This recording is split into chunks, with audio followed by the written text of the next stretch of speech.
Ladies and gentlemen, welcome to the show. You have to be 21 and over to be here. If not, you have to leave. This show is for educational and entertainment purposes only.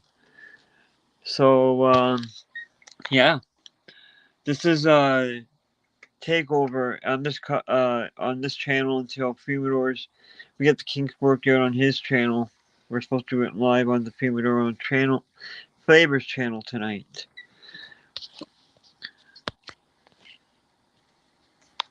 Let's just give me 1 second here. Hello, Deadfish fan, welcome. Hello, Crymore Grows. Right on. Got some viewers. Just give me 1 second, guys, and I'm gonna post a link. I couldn't get Zoom working, so now I have to run it off Streamlabs. Pain in the ass. Just bear with me for 1 sec.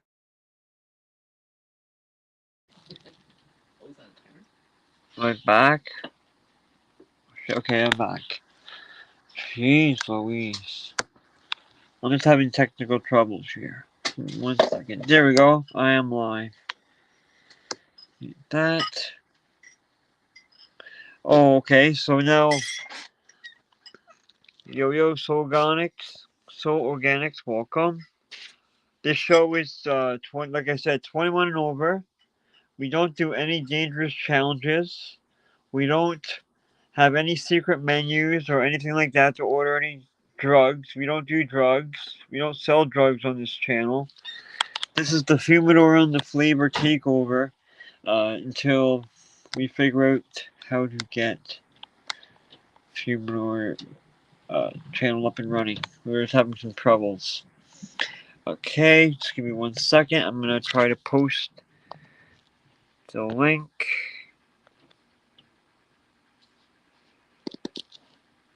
Okay, to do that I gotta do this. Just bear with me 1 second, folks.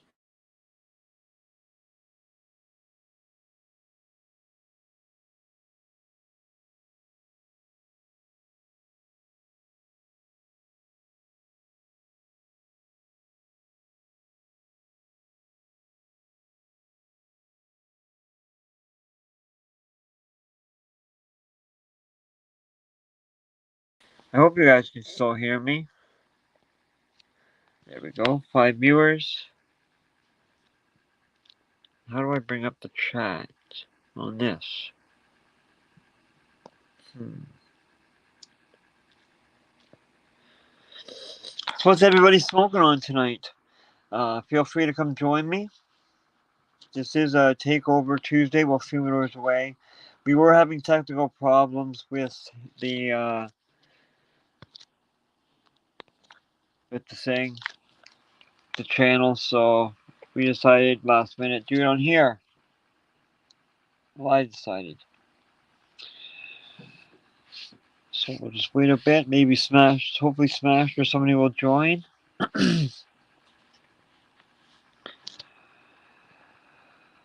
What's everybody smoking on tonight? Let me know. I am smoking on. Well, I got a bunch of joints rolled. Check this out. Hold on. I rolled a bunch of joints because I didn't know how busy being a host is going to be tonight. So I got all those joints, and I got these 2 joints rolled as well. Smoking some Sugar Push and Sunset Driver tonight. Right on Crymore Grows. Yeah. I'm just waiting to see if smoking some C99. Ooh, C99 is good. And Princess Hayes from Brother Grimm. Brother Grimm, I heard, is some good stuff. Now, since I am the host, let's see what I can do with my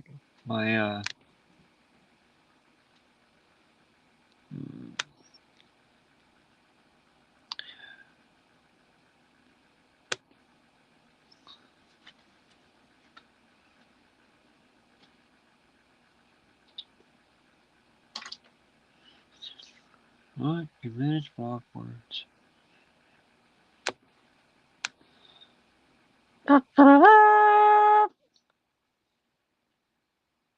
Congratulations, Cry More. We're doing a knighting, by the way. As soon as I can get. You want just salt when you're done? I'll go up and grab them. Okay, I'll let you know. Just give me one. No, he's not ready yet. Okay. All right.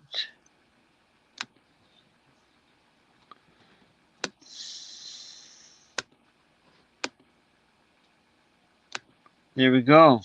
Bam. We got some knighting going on.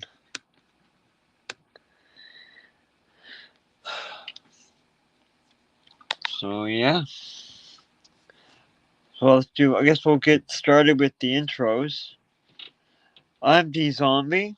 You can find me on Instagram at D_zombie_. Welcome to the show. I don't need them for now. Fix my sexy hair. No worries, Cry More. Did I get Soganics too? I can't remember. Okay, I did. Oh shit, I forgot what I was gonna say now. Being Mr. Host. So hopefully someone will show up soon. Like Smashed or somebody. Let me repost the link here. Oh, wait, I can pin it, can I? Pin message. Sweet. That's awesome. Having control. So there's the link if anyone wants to join me. Come on in. Just don't, like always, don't be a dick. Don't be a dick. And we'll get just fine. Right on, Dead Fish Fan. Guess. Oh, right on.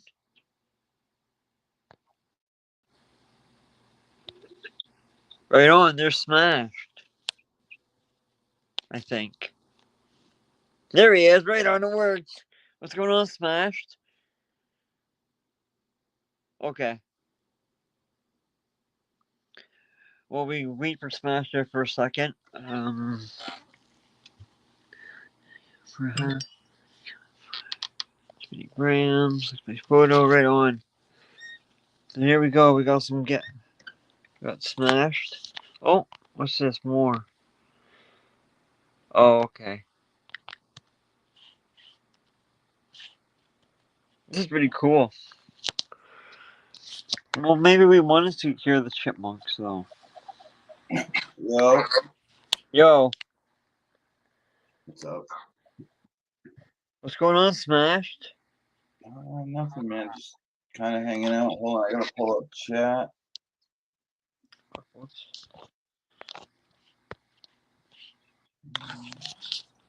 Oh, there we go. I can't go sideways. Right on. I'm gonna light up another joint. Joint time. Oops, fuck. Pop up. There we go. Oh shit. I'm not used to using StreamYard. There we go. Yeah, I know. All right, I think I got it. What's up, everyone? I hope you're having a great night. You can catch me at 4Smash20 on everything. Hit me up. I just hit 900 subscribers on YouTube. Woo! So, yeah, join the fun. When I get to 1,000, I'm gonna be giving away 12 packs of seeds, my seeds that I made. Damn. So yeah, I'm gonna roll up and join on some pancake real quick. Nice. I'm smoking black gas right now.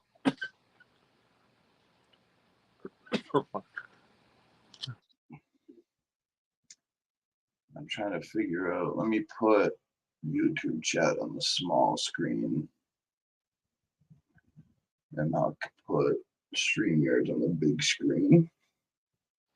There we go. I like that better. What's going on, Green Fingers? What's going on, everybody? Welcome.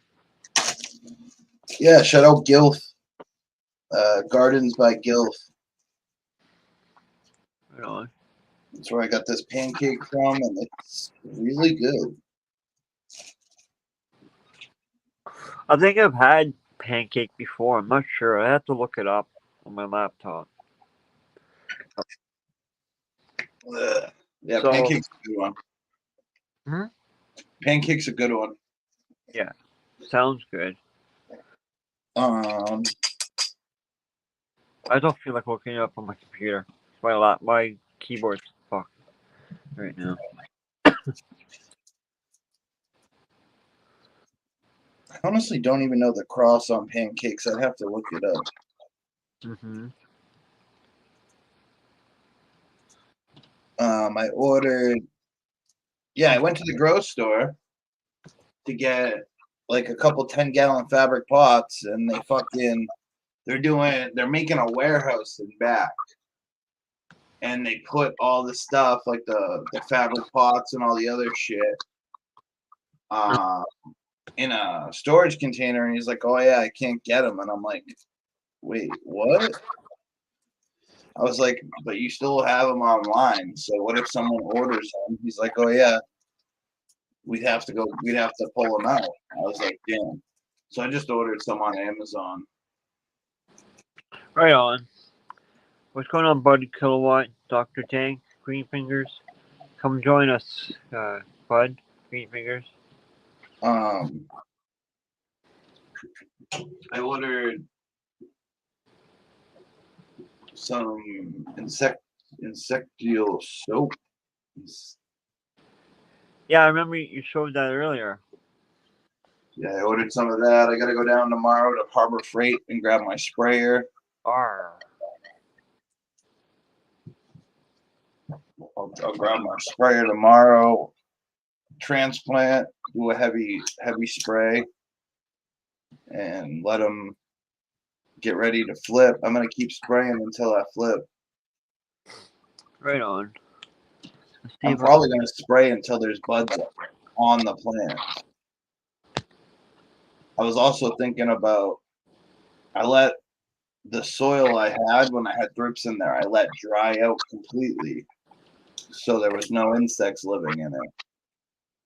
I might mix up a 20-gallon and put apple fritter in it. Uh-huh.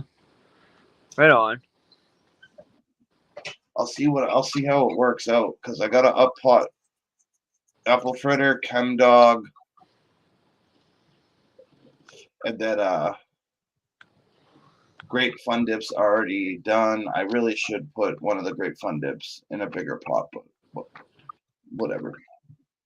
I'm gonna put. So I have one grape fun dip in a 10, one in a 5. Then I'm gonna put Leonardo in a 10. I'm gonna try to get these flip to flower ASAP too, because I need weed, man. This like this is all seeds. So here, these ones, there's 4 different strains in here. I did not ask for, but this papaya rum cake, the Kema, is what I was making outside. Right on.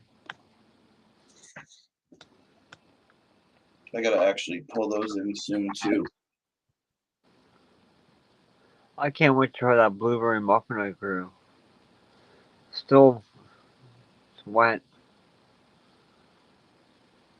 I gotta get like I don't know what I'm gonna do. I'm gonna probably leave the buds like hang. I don't know. Probably spray them off with a hose to make sure there's no bugs on them. And hang them in the shed for a couple of days. Right. Because I'm not. None of it's for flower. This is all for just seeds.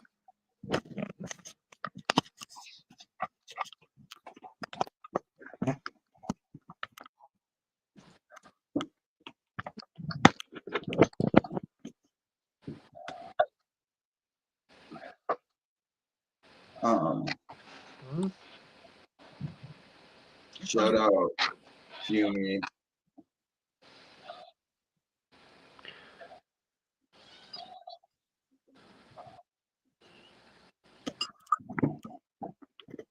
This camera is so much closer. I have to sit like back here. Ow. What's Thank that? This camera is so much closer, like than my actual laptop camera. Watch. So this is one camera. This is my other camera. Huh. Camera 1, camera 2. You see how Camera 1. much farther I'm back on this one? Yeah. Camera 1, camera 2.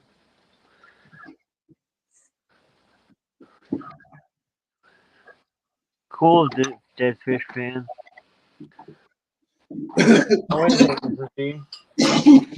I might put a little bit too much salt on my. Today was a record high for temperatures. Yeah, it was nice here too. Congrats, what, Crime? What did I do?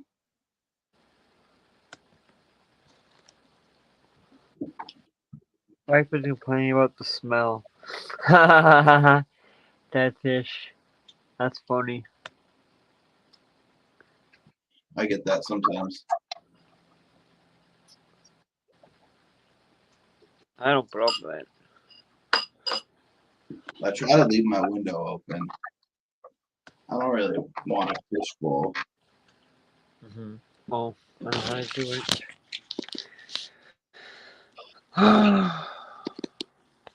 Where is it?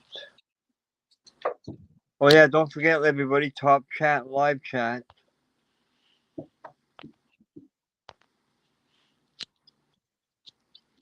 You guys you can hear me, right? Smashed? Mm-hmm. Okay. Oh shit, what were they doing? Oh, I was gonna copy the link Mrs. D wants to watch.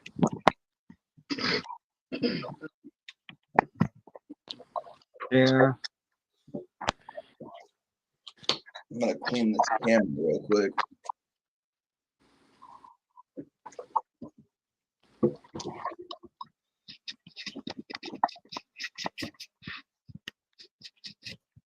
There you go. In your Facebook.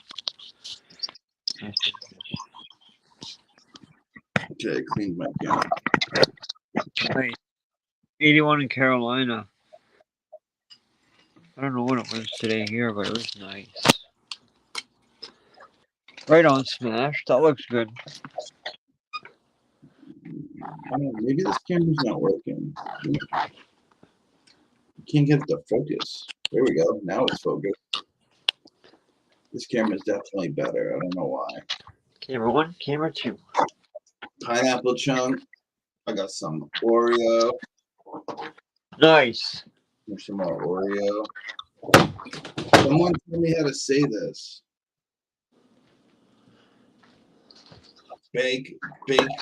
Bakio mint. Oh, wow.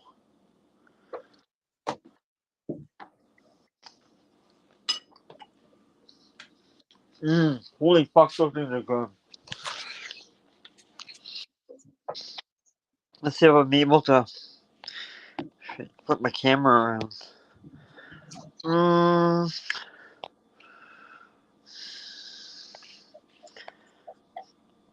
That's you.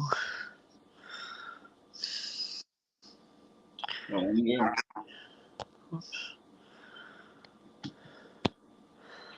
I don't know how to turn my camera around. You gotta go into settings, I think. And you gotta select it. It'll say front when you go to select camera, you can select front or back. Why is there some feedback? Oh, there we go. What are these baked? No, that's the thing we had yesterday. Shit, where'd you go with that box? Anyways, they're potatoes, and they have garlic and rosemary on them. You put them in the oven. They're freaking delicious. Dude, I love a nice clean rig. Yeah.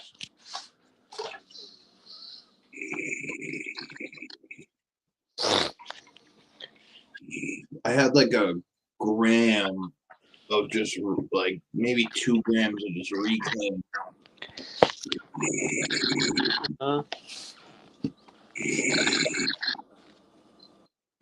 little salt. I always chance my bag. I'm really bad at it. I hate when that happens.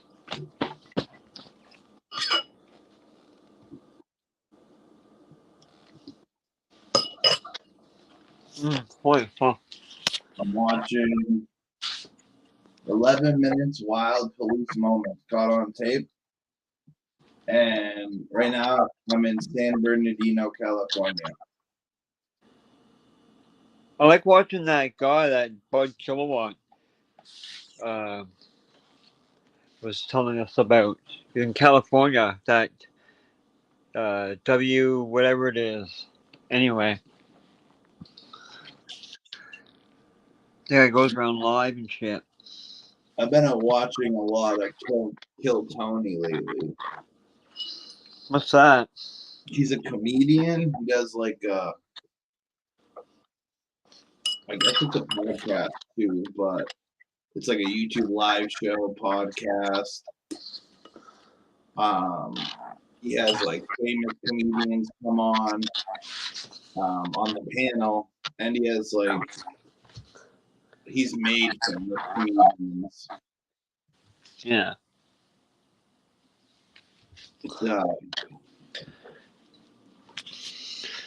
Yeah, I don't know. Some of like I watched the episode with Joe Rogan, Burt Kreischer. Mm-hmm. He's had everyone on there. Pauly Shore. Every comedian, man. A funny comedian I like is John Panette. And He's funny. the cool thing is he does like a bucket. So like a bunch of amateur comedians sign up to get 1 minute in front of them. Mm-hmm. Hi, Organic Soul Gardens. It's an interesting premise. For sure. Did you have you ever seen John Panette? He's pretty funny. Ooh. I'll look him up. Around the world in 80 buffets. He's freaking hilarious, man.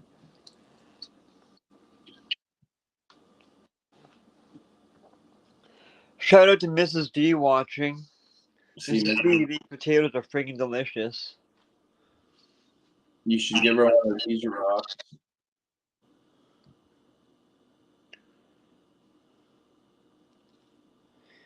I've been watching a lot of hot chicks who are grandmaster level chess players. What? Really? So there was a video to watch. Bud Kilowatt's been watching a lot of hot chicks who are grandmaster level chess players. That's interesting. I get the chest all the time on my feed. It's like there's an infamous chess park in New York where all the hustlers go. Right on, BT. Yeah. Southern VT needs to stop being a baby bag. I don't want to call him a B word. And come hang out.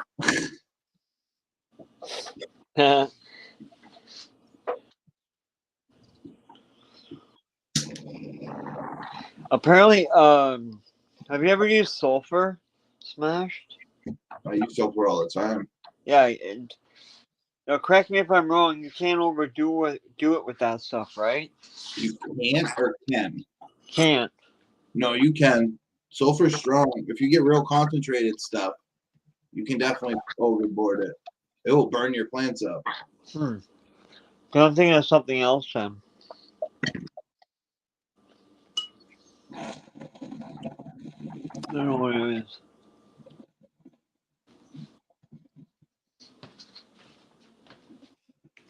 Hi, Moo. What you doing, little boy?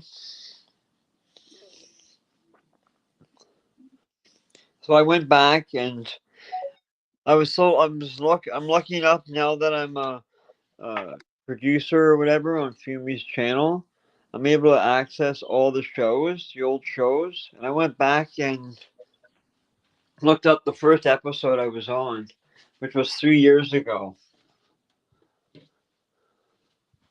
Yeah, it's been a while. Yeah. Yeah, man.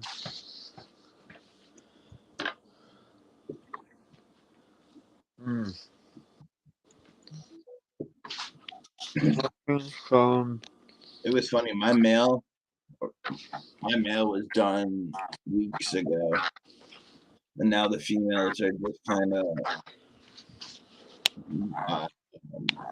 hardening up. But like the seeds are actually becoming seeds. Mm-hmm. Damn. Well, I probably could pop.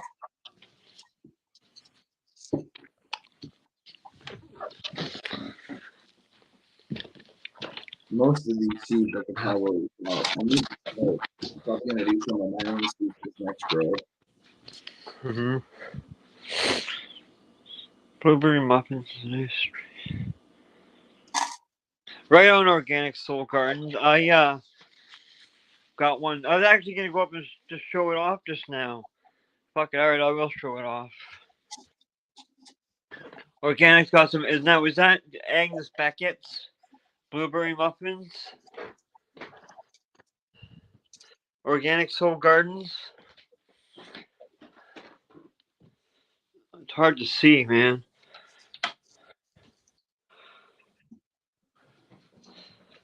Yeah, no shit. Oh.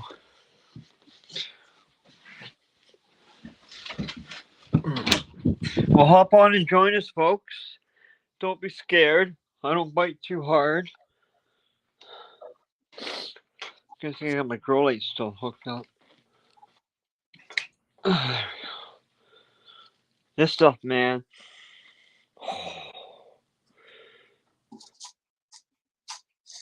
Whoop, whoop.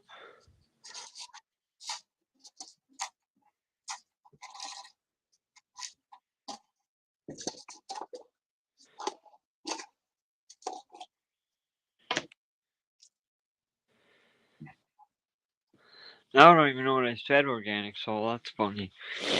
Agnes's cut. Yeah. Okay, referencing. Okay. Oh yeah, I gotta go friggin'. Wow, that's a pain in the ass just to turn the camera around, eh? On this. There's my one and only plant.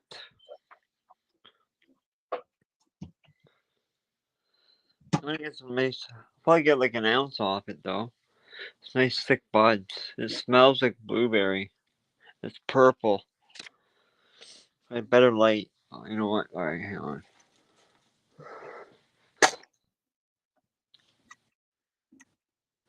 Can't see. It's hard to see too with my glasses. Hold on. Take my glasses off. Oh, there you go. You can see some purple in now. I haven't given it its final trim yet. But yeah, there's a nice crown bud. I can't wait to smoke this. I thought Moo? No Moo. You get out of here. You're not allowed in here. That's all your cat hair everywhere. Yeah, see, my mail, she was done probably a month ago now. And there's seeds that are done for sure, but there's definitely some that have just got pollinated. So I was like, might as well let them go as long as I possibly can. Yeah. What are you doing, Moo? I'm probably gonna get like maybe 50 seeds of King Dog, 50 seeds of apple sugar, but I'll probably get like 300, 400 seeds of the papaya rum cake. Yeah, that sounds good too. The papaya rum cake. It smells like nerd ropes. It's such a good smell. Right on. Alright, I'm gonna wolf these potatoes down at the right time. That's a big one. That's what she said. Oh.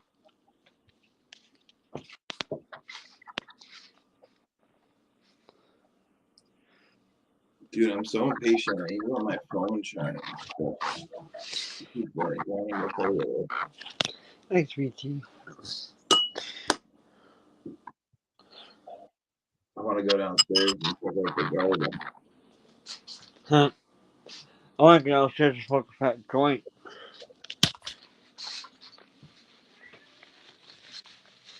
I know.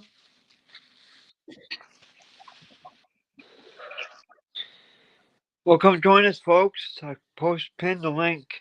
All you have to do is click on it. We may have to shut it down early, I guess.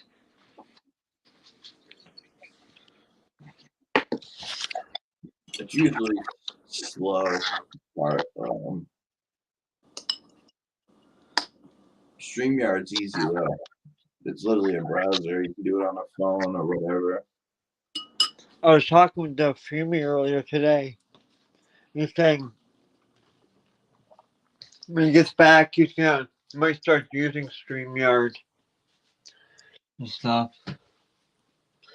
So right on. I told him I was using it earlier.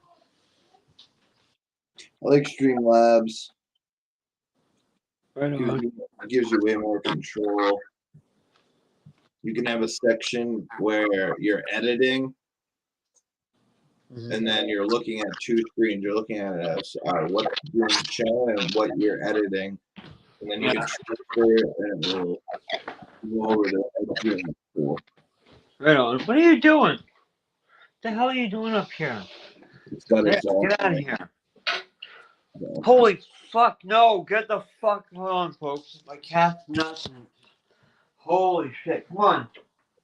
Well, that light doesn't work. Come on, out of there. That's danger. Come on, you little shithead. No, no. Oh my god. He's gonna fall. I got him. Holy fuck. Take the shit right out of me, man. My cat won't come in my room anymore because it fell off my bureau. Yeah. There we go. Here's Mr. Moo. Say hi, Moo. Good boy. Good boy. You have you scared, though. Mrs. D is alright. Oh, hold on. We got Buddy Kilowatt. Right on. What's going on, Bud? Just chilling. How are you tonight? Good. You should come hang out on my show one day, bud. I want to talk about the dead. Yeah. I can always talk about the dead. It's my life. I'm a deadhead to the core. Oh, remember what you sent me in the hat? Yeah. Yeah. It was good. Yeah. Southern. That was a super clean batch from, I don't know, last year. Still some of it around.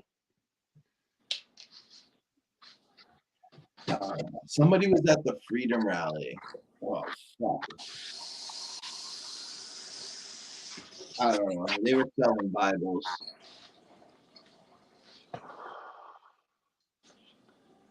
Somebody got a sick window pane. Oh, someone in the chat, Organic Soul, asked if the Dead played the Spear. That's the new venue. Not yet. Well, so far there's already two, what do you call it, residencies. U2, they opened the place this week or week ago. I don't know how long they call it residency, so they go for a while, and then after that, I heard it's Coldplay. I assume it will happen. Even a few of my friends, when we were talking about it last week, Well, if they charge what they're charging for YouTube, for the like, holy shit, it costs a lot to go to that spear place. But I saw footage of different angles and some YouTube post on from the shows with YouTube. Dude, Wow, it's fucking crazy. that'd be a hell of a venue to trip in because yeah, it's like it's a spear. You're like even the theater, which is only part of that spear, is like its own spear. Sad. Like yeah.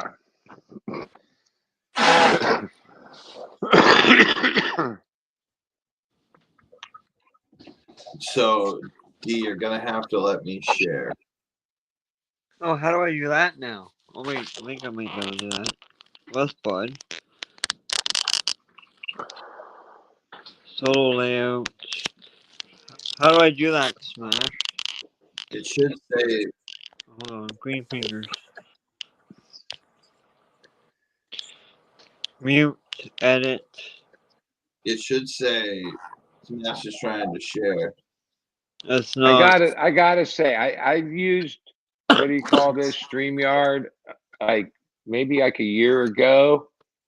And from my perspective, maybe it's just I don't get used to it, but I like how Zoom works. I'm more comfortable with that. But it works. It's not like it doesn't work, but it's different. Yo, check where people are, maybe. Yeah, I am. I'm there right there. Add the stage. Yeah, there we go. Oh, right on. Okay. All right, this is a commercial. Don't worry about that. Hey, it'd be nice. If you need AARP, hit him up. Come on, let's do the commercial. AARP. Kitty. So, this is the sphere. You jump forward a little bit. Oh, I like them both. They're both cool. I feel like Zoom, Okay. So, Zoom better for one-on-ones. that's the concert. Like, it's pretty much a big screen inside, and you can put whatever visuals you want. So, like, the band makes up a whole visual aspect to the concerts now that people are seeing with this venue in particular. The higher you are, the better you get to see everything. Well, yeah, and it's not like most venues that have a bunch of crappy seats. There's no crappy seat. It's the way it's rounded, and you're right. Even you might, like you say, further back, you get to see the whole perspective, which is true at most shows. Like I'm a part of a group, railers or whatever. We always go up front, but a lot of times, even at dead shows, you don't see the video or the graphics or even appreciate the lighting because you're just in front of even the sound. You're like parallel to the PA. So basically, you're hearing stage sound instead of the actual mix that's being put out on a usually pretty expensive PA system. So DFL. sometimes being further back is better. I don't know. There's nothing like being up front.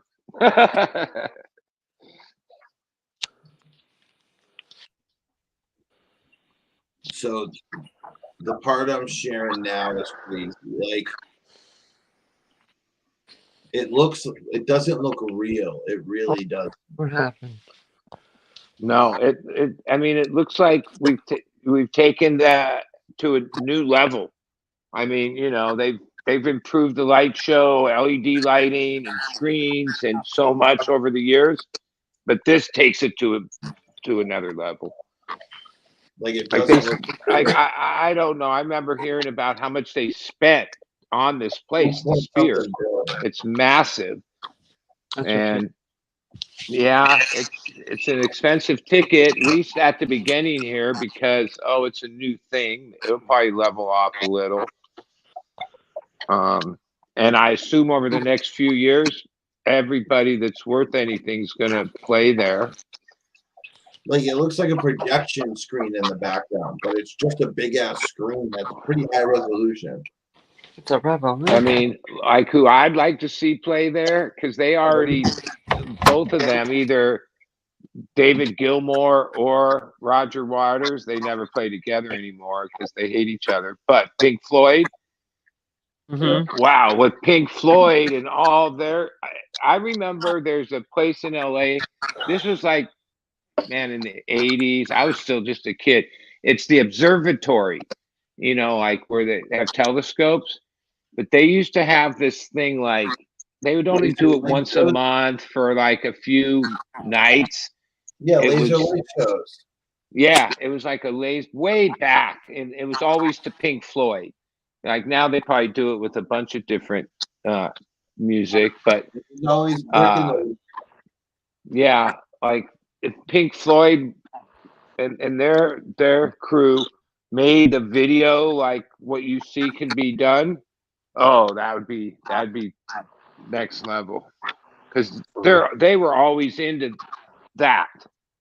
Like they were doing stuff. I saw the original wall at the sports arena. Like fuck, I don't know what year that was. It's in the 80s, way before technology. And yeah, that was like some like they Did they had have an shit airplane float. fly overhead when in the Yeah, song? they had Like, all yeah, that shit. they had They the had airplane fly fucking overhead, pigs right? floating It's just around, fucking crazy, bro. Like, all this shit. Yeah. Back when like that you was actually had to hang it with wire and it was a whole ordeal. Now, like even Fish did some shows last year during New Year's at Madison Square Garden where there was like whales and like they weren't really on. Well, I don't know how they did it. I only saw a video of it. I didn't go, but yeah, they had basically fish, like huge fish yeah. in the arena that like for all extensive purposes weren't like 2D. They could go in any direction. Yeah, you It can was find it pretty on Project trippy. Bluebeam.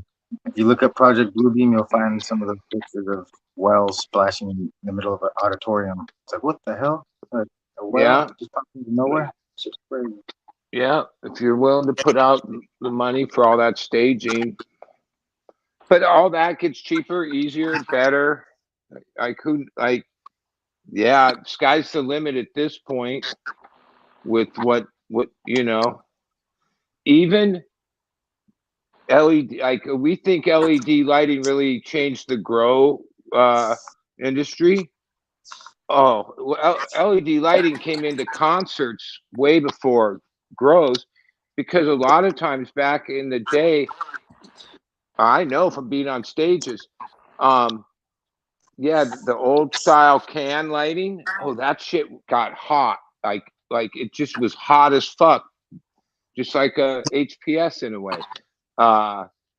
Now, yeah, the lighting's just way more technical. They can do all kinds of stuff, different kinds of lighting, colors, everything, and it is very little heat. Used to be like that's why you see old performers when they're performing, they're sweating their ass off. Yeah, that was because of the old lighting used to be hot as fuck, dude.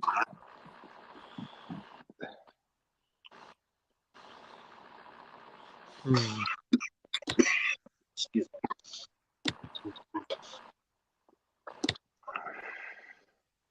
I got to see Pink Floyd, well, part of them, at the Capella Fest. They lost a pig during the explosions. The guy who was holding it got so scared that he let go of the inflatable pig, and it flew off like to 4 cities over, and they found him popped in somebody's Well, front yard. it was this thing that toured around the world, but I guess it was 2 years ago when the Dead were playing at the Hollywood Bowl, right on Hollywood Boulevard at this like museum place. They had for like a month the Pink Floyd expedition or exhibit, and you went in and like kind of just went to all these different, like each thing, and it had, I don't know, legit, like, oh, this was so and so's guitar. This was the crazy synthesizers way back, like before there wasn't even any of that. But it also showed like the renderings of like all the ideas, like the original art, and like and showed like it was like before my time, but you know, I think it's in London or somewhere in England or Germany, you know, where the pig is hanging like off the silos while they were playing way back. That thing was gigantic. It was like as big as a blimp. And there was like this one section that really showed like what a massive undertaking it was to build that, put it up, make sure it was safe and wasn't going to come crashing down on thousands of people. Yeah, I don't know if that exhibit will come back around. It goes to major cities all over the world, but yeah, that was cool. That's Like, cool. and, and if you don't know, like, if you don't know the techno part, like David Gilmour and Roger Waters, that's basically the two main guys. They hate, like, literally two people couldn't hate each other more than those two guys, which, yeah, it's kind of sad. Like, ultimately, even if years ago when they still did some things together as, you know, Pink Floyd, Yeah. yeah, there's footage or there's like recordings that really show the disdain they already had for each other. But now it's gone to this other level where I personally, even though my friend that's German points out the reason that Roger Waters is being canceled, like he's being canceled in Germany, cancel culture type shit, because oh, he's a little wacky. But like, because he's the bass player, I'm a bass player nut. Oh, I side with him. And even when sometimes he goes on the internet, he hasn't done it in a while. He'll go on these rants for like an hour and basically talk shit about David Gilmour and vice versa. But like, considering the music and the facts of that whole thing, that the fact that those two guys like it's not just that they're broke up. Okay, they can go do their own thing. That's cool. That I could handle that. Oh no, they literally hate each other. So it makes it like, yeah, like Gilmore puts on a better show, right? But like, yeah, I'm not down with him. I'm down with the other dude. And so that like breaks, oh, and oh, you, the one dude Gilmore sued, so dude can't use songs. Like they can't use each other's songs, so their shows are like only their songs, which you can't do the Pink Floyd music in the segue, the thing with it. No, it's either Pink Floyd or it's not. And the Gilmore show and the uh, God damn, how did I forget his name already? I spaced out, but yeah, like Roger when you Waters. really get down, yeah, Roger Waters, yep.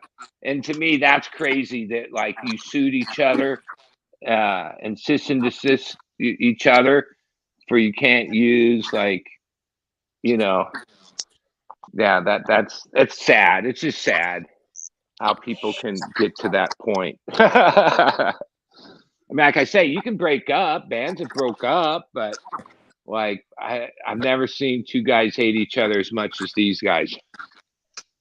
Pretty wild. Some of it's, yeah, it's pretty. It gets into politics, and you know, like they even though he's not, like he explains why he's not. Some of the things Roger Waters has said makes him like in Germany and all, they consider him an anti-Semite or whatever. Like you got to be careful what you say about Jews. And I guess he said a few things that I think just got taken out of context. Like, but yeah, that's that's where he went wrong.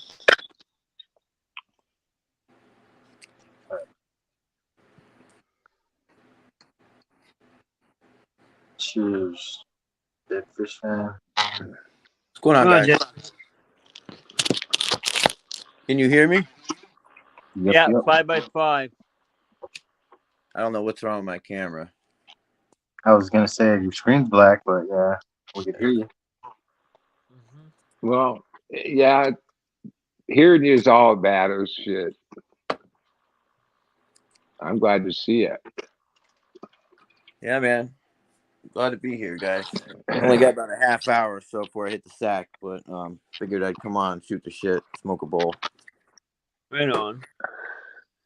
You know, like myself, I don't have no job, any reason to get up. But over the last months, somehow I've gotten into going to sleep most nights. No, almost all nights, like 10 to way before midnight. And that leaves me up. That's like, fuck, this morning I just couldn't sleep anymore. I went to sleep at 10, about 5:15. That was it. I fucking realized I'm not just going to lay here and try to sleep. And I'm thinking I got to get back to my other schedule because like there's a part of them like from 5 to like 9 in the morning. There is no reason for me to be up ever. I'm not going to do anything. I'm not going to go anywhere. It's just like waste. I got to get back to my night owlism. Yeah, tomorrow I'm gonna do a heavy strip on my plants. Then I'm gonna spray them really good with some insecticidal soap. What, from Safer? Yeah. Well, you know, there's a couple. I mean, they call a couple products Safer soap. There's one that's just potassium salts, and then there's one that's mix of that and some other things, and then there's one with a like it's not Perithian. It's like, yeah, I mean, mainly back in the early days of hydro stores, there wasn't all these Lost Coast and this and that and the other, and so Safer products were a mainstay, and like to this day, I haven't had I'm not fighting mites any right now, but well, a couple years ago I had a battle with them, and yeah, there's a lot of like I do use neem, but like what do you call it, azamactin or whatever, so it's the active part. And there's a bunch of companies that make it, but Safer has always had a product. And they renamed it because you can't say the word neem or wait, I don't know. It used to be called BioNeem.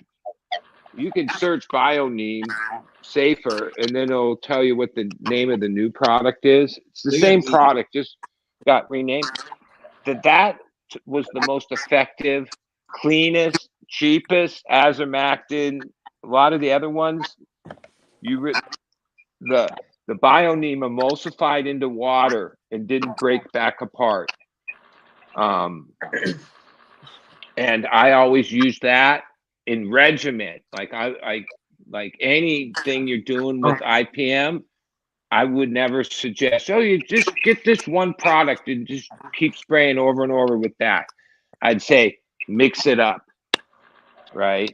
Like even now in our thing, we use, and actually I hate to admit it, but because it's an Athena product and I didn't like any of their foods, they gave me big buckets of it. I used like a third of it and gave it all away because I didn't like how it worked. But they make a product called IPM. It's just an oil. It's not much different than Lost Coast oil. But like, yeah, mix it up. Like spray this, and then 3 days later, spray Dr. Zymes, and then spray that, spray BioNeem, and then, you know, that's where I've had the better effects with products. Like, you know, the time I drove down this rabbit hole was way back in the farm era, where Department of Ag has like this website that has a lot of PDF list. But the one that I remember coming across was basically 2 columns of insecticides. One are called control and one are called eradicate. right? And the control list was fucking endless, right? All the products that we usually use, right? Those are called control products, right? They're listed as that. That's what they're claimed. Some of the products that now, because back when 20 years ago, we didn't have any reason to not use these things that, you know, had half-lives and all this stuff like Avid, all of them, right? Those are on the side of the column, which there's very few on that side of the column that are called eradicate products, right? So like even my logic back then, yeah, like if you, and the first time I used Avid when I was fighting spider mites in like 2008 or 9 or way back, right? I sprayed it in veg one time, and after like 2 years of fucking battling these things, I went like 10 years and never saw another mite, right? Where, oh, all this other regiment shit with the control products. I mean, it's just basic logic. If you think of what they mean by control products, that just means you, and at some of the scale I go at, yeah, you end up buying gallons. And right here, I have a 5-gallon jug of Lost Coast that costs like $473, right? Oh, you can make this stuff yourself, but you need emulsifiers. You there's a bit more to it than just throwing some oil in a jug, right? But yeah, their whole business is that you're just going to control it and just keep buying their product for the rest of your life, basically. And because most of those products, unless you do a lot of the extra footwork, like you're saying, defoliate, really clean everything, basic stuff, like extensive stuff, you're never going to get rid of them. Like if you just use those products and spray the plant, no, it'll control it. You'll get a couple grows and you'll be fine, but you'll be just always controlling it. That's all. They probably could make the product a little stronger of this or that. Why would they? They're not in the business to sell you a pint of something once. No, they want you to buy that 2-3 times a year. That's the business they're in. So like even the quality of their product or like the effect of their product, I always question that from so many years ago, because when I thought about it, I realized, yeah, control products. You're just going to keep buying safer soap, all the stuff we're talking about. Where at the time, there wasn't really any. There were other things. I remember this other spider mite shit that I don't know why it might be banned now, but all it really was super. I mean, we're talking super concentrated cinnamon, like cinnamon so concentrated that if overspray landed on you, your skin would sting for like hours, right? Because the cinnamon was like, well, toxic Cinnamon's at a that. really good pesticide. Yeah, there was it was expensive too, because back then when products first came out that claimed to be able to do a better job with whatever, in the hydro store business, we paid big premiums. We're still paying it. Like the fact that we pay so much for Lost Coast, that's like a green tax. Like, well, wait, cannabis prices have dropped so much that some of the prices of these products at scale don't, like, yeah, you can't charge that much for some of these things. Like 5 gallons of Lost Coast, that's $473. That's a lot of money for a fucking jug of bullshit botanical oil with an emulsifier in it. They're making money hand over fist. Like sometimes I always think, how much monies do they got in this jug? Like whether it's let's just say a gallon. Like even in nutrients that you pay $30, $40 for a gallon of whatever, CalMag, they probably have like $1 worth of whatever in maybe like $1, and that includes the jug and the cap and the label and everything. Like the amount of stuff is in their cents at the scale. Like that's all they're doing. Like most CalMag, none of the companies make CalMag. They buy this CalMag and just bottle it. I have a feeling that stuff's like pennies on the gallon, and then they charge $20-$30 a gallon for it. And I think eventually, yeah, that game will wear off because there'll be companies that'll come in and go, yeah, hey, we're happy making double our money. So hey, it's $10 for that product. It's only 80 cents worth of shit in it. But back in the day when cannabis was like this other thing, and the pricing and all that was, the business model was built, and all those companies are still here today. It'd be hard to like, Right on. if your company was built on like pure profits and everyone was doing well and you're driving a nice car and live in a good house doing it, to like cut your prices or your profit ratio unless you had to, if something forced you to, which so far none of the big nutrient companies have broken that model. If one breaks it, then it breaks it for all of them, It's not like, oh, so-and-so makes all this shit for pennies on the dollar. Nope. Not in Hawthorne's distribution chain, all the main brands. All right. It's like a conspiracy. 27,000 bought. So should Cheers, everyone. Should I open Oreo or this Bacaco? I can't even know. BACIO mints. What's BACIO spell? You're pronouncing it wrong.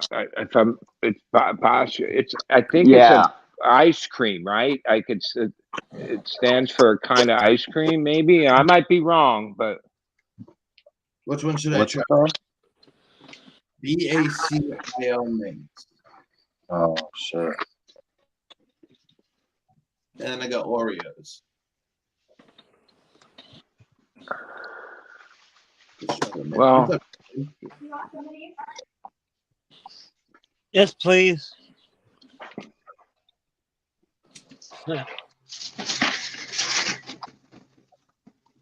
Let's get Now, the diamonds. I realized Fumi's in Israel. I've seen some videos he posted. I read what he said. When you said you talked to him, when is he? Does he know when he's coming back? Anytime soon, or? No, there's no scheduled date yet. When I run out of money. No, it's.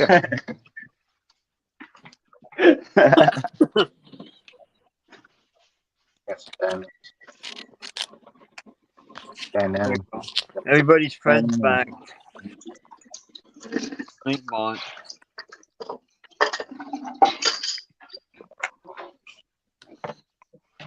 So how's everyone doing today? All right, Cap. Yeah, I'm good. How are you? We're good. All right. Good. I'm glad we all found Dee's channel here. Yeah. Yeah, a little bit early, but I like that. No, the normal 7-ish time. Yeah.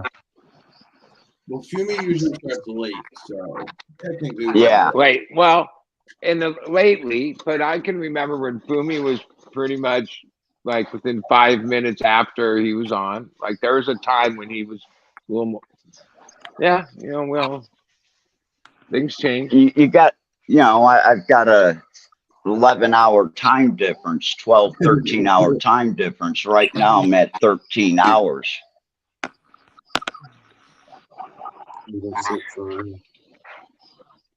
Well, good morning. Yeah. On the 4th.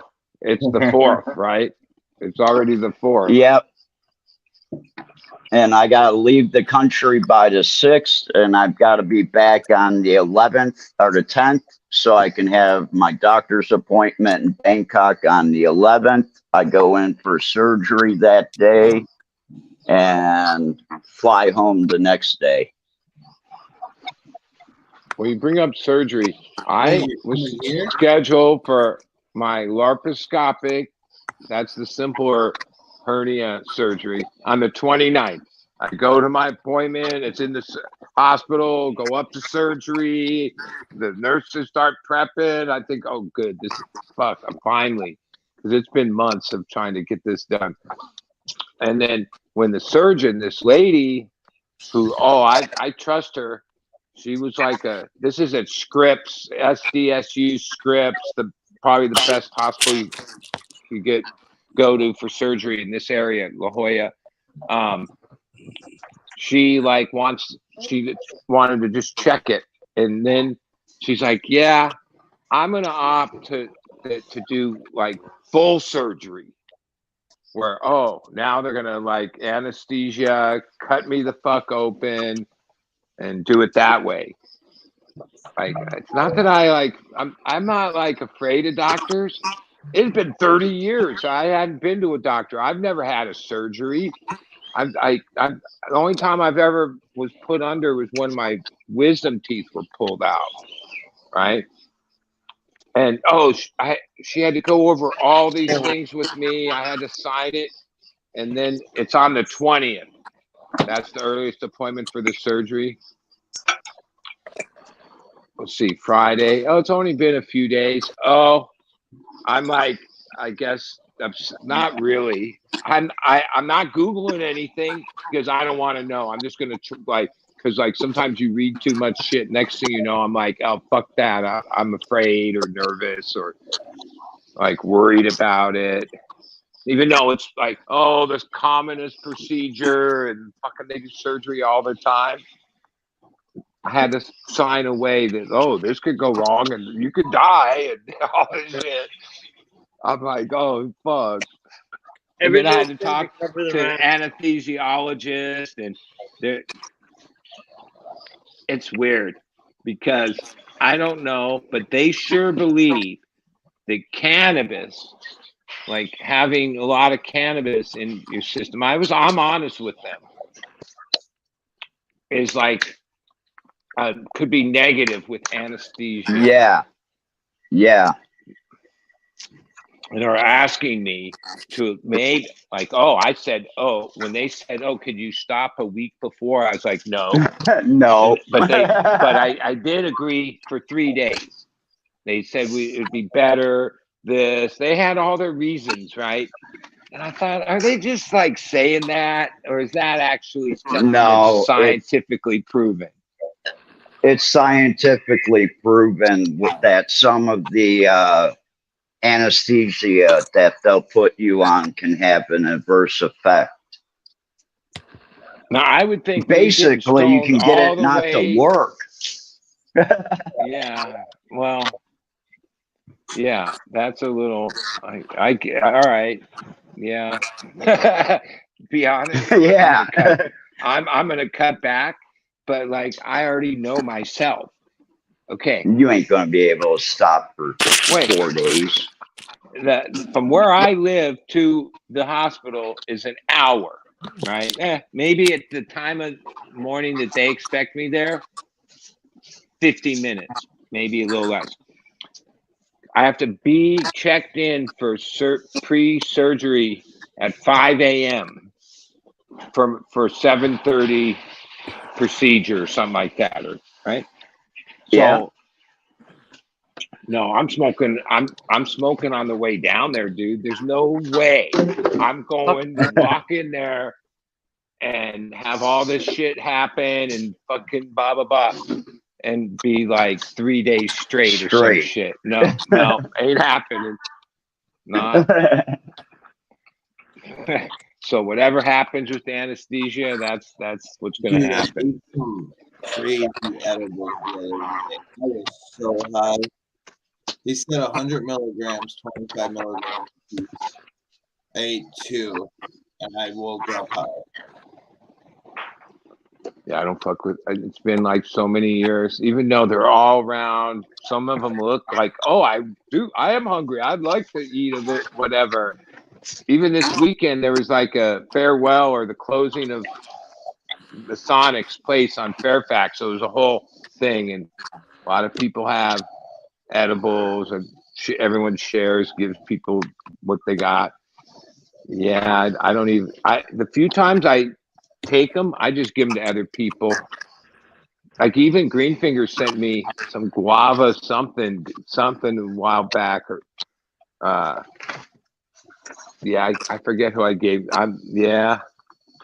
I smoke enough that I don't need anything else.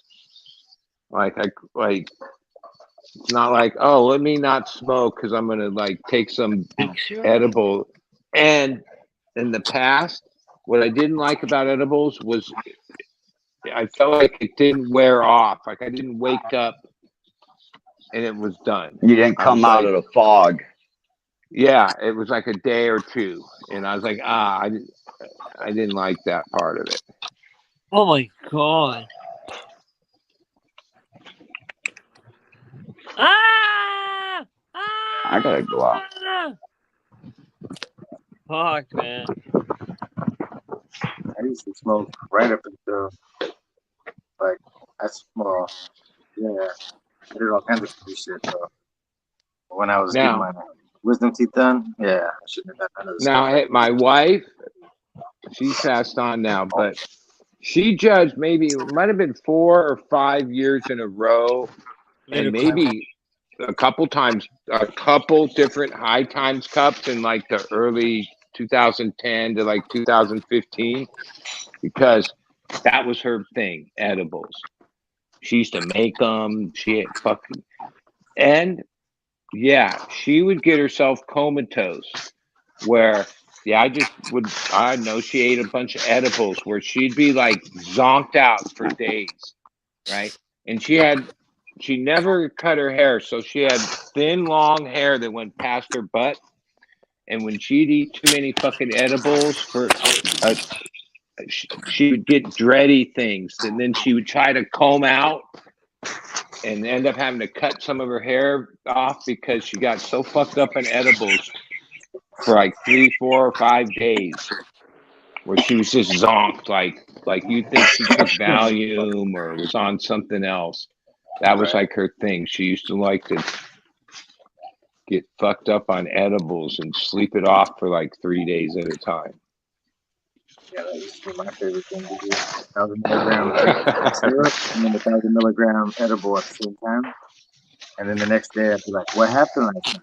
Like all groggy as fuck. Like I don't need to smoke, but I'm gonna wake up, smoke, break my bong, break a bubbler, drop my tray. Like, damn, dude, go back to bed. And when I was really young and lived in Woodacre, like this is where up in Marin in the early 80s, I was like, we had like Moroccan hash. It was like a fucking kilo of this hash, and maybe it was a 1/4 ounce or like a 1/2 ounce. And somehow we broke it up into all these little balls and made just a 8x8 pan of brownies. And I ate like a brownie of back then, and the buzz was really good. But it gave me the munchies, where I can remember I felt like I had food all the way up to my throat, and I still couldn't stop eating for like days. Like, I just went on this tear where I was like starving to death for munchies from the brownies, and it wasn't pleasant because like you can't eat that much food. It fucks up your system. And that was like my first bad experience from it. Like getting these, and Yeah, I kind of miss them. I remember that when people used to say, is it because weed doesn't do that anymore? But when I was young, even the shittiest Mexican weed, when you first started smoking, it would give you what we call the munchies. I don't hear people talk about that much anymore. Nope. Really? Now, I don't associate with people smoking weed that are like 14, 15 years old. So I maybe it still True. happens to True. people like Yeah, when they're I newly get hungry as encountering hell, dude. cannabis.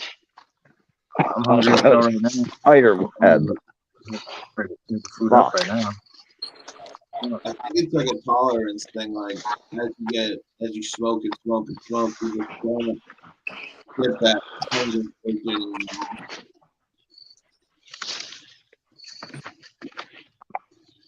Yeah, man, my I love envy people that manage to have tolerance breaks because I know that somehow you could go 3 to 5 days, maybe even 10 days. Oh, you'd have like a whole experience. But when you smoke, wake and bake, first thing to last thing every day of your life for so many years, I don't know. I'm fine with that. I'm not trying to. Mainly, I'm afraid of what else would I do all day but smoke weed?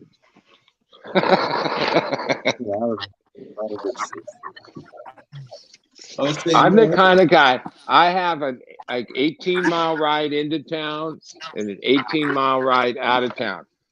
So even if I'm just going to the grocery store, I roll 2 joints. one for there and on the way back. And one for the way back. And I haven't got pulled. Well, I did get pulled over like a year ago because I didn't pay my registration in time.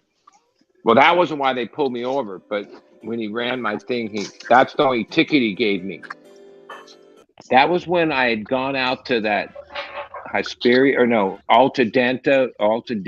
or wherever my nephew has his licensed clone place, and I had a box that only fit in the front seat that had 100 clones in it, but they weren't clones. They were like mid-teens.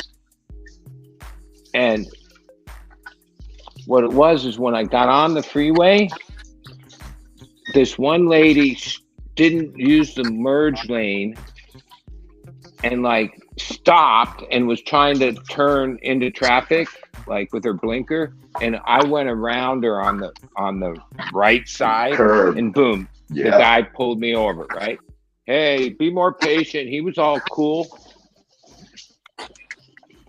Now, I was a little stressed when he pulled me over because I have a box of 100 plants in the front seat of the car on the passenger side. Which 100 plants actually put you into federal. Well, I don't even know about all that shit. But here's what happens. So I rolled down my window and was expecting him to walk up on that side. Oh, no, I heard tap, tap, tap. He's on the passenger side. Oh, I realized, it's much safer there, right? I roll it down. He kind of leans in and we have our little thing, and then he goes, he radioed, whatever. I don't know what happened. But literally, he used the top of the box as a desk, leaned into the car. To write the ticket.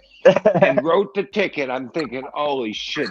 Does he even realize even those kind of plants have a scent? It's not they have. Oh, I know they had a scent because the reason I was getting back on the freeway there is I stopped to eat. And when I stopped, I rolled up my windows and locked my car. And just the half hours in the restaurant, when I came back to the car and opened it up, I could smell it. Right. And we went, he gave me the thing for fix a ticket to to get my registration up to date, and yeah, he wrote the whole damn thing on the box. I was like, holy shit, only my luck.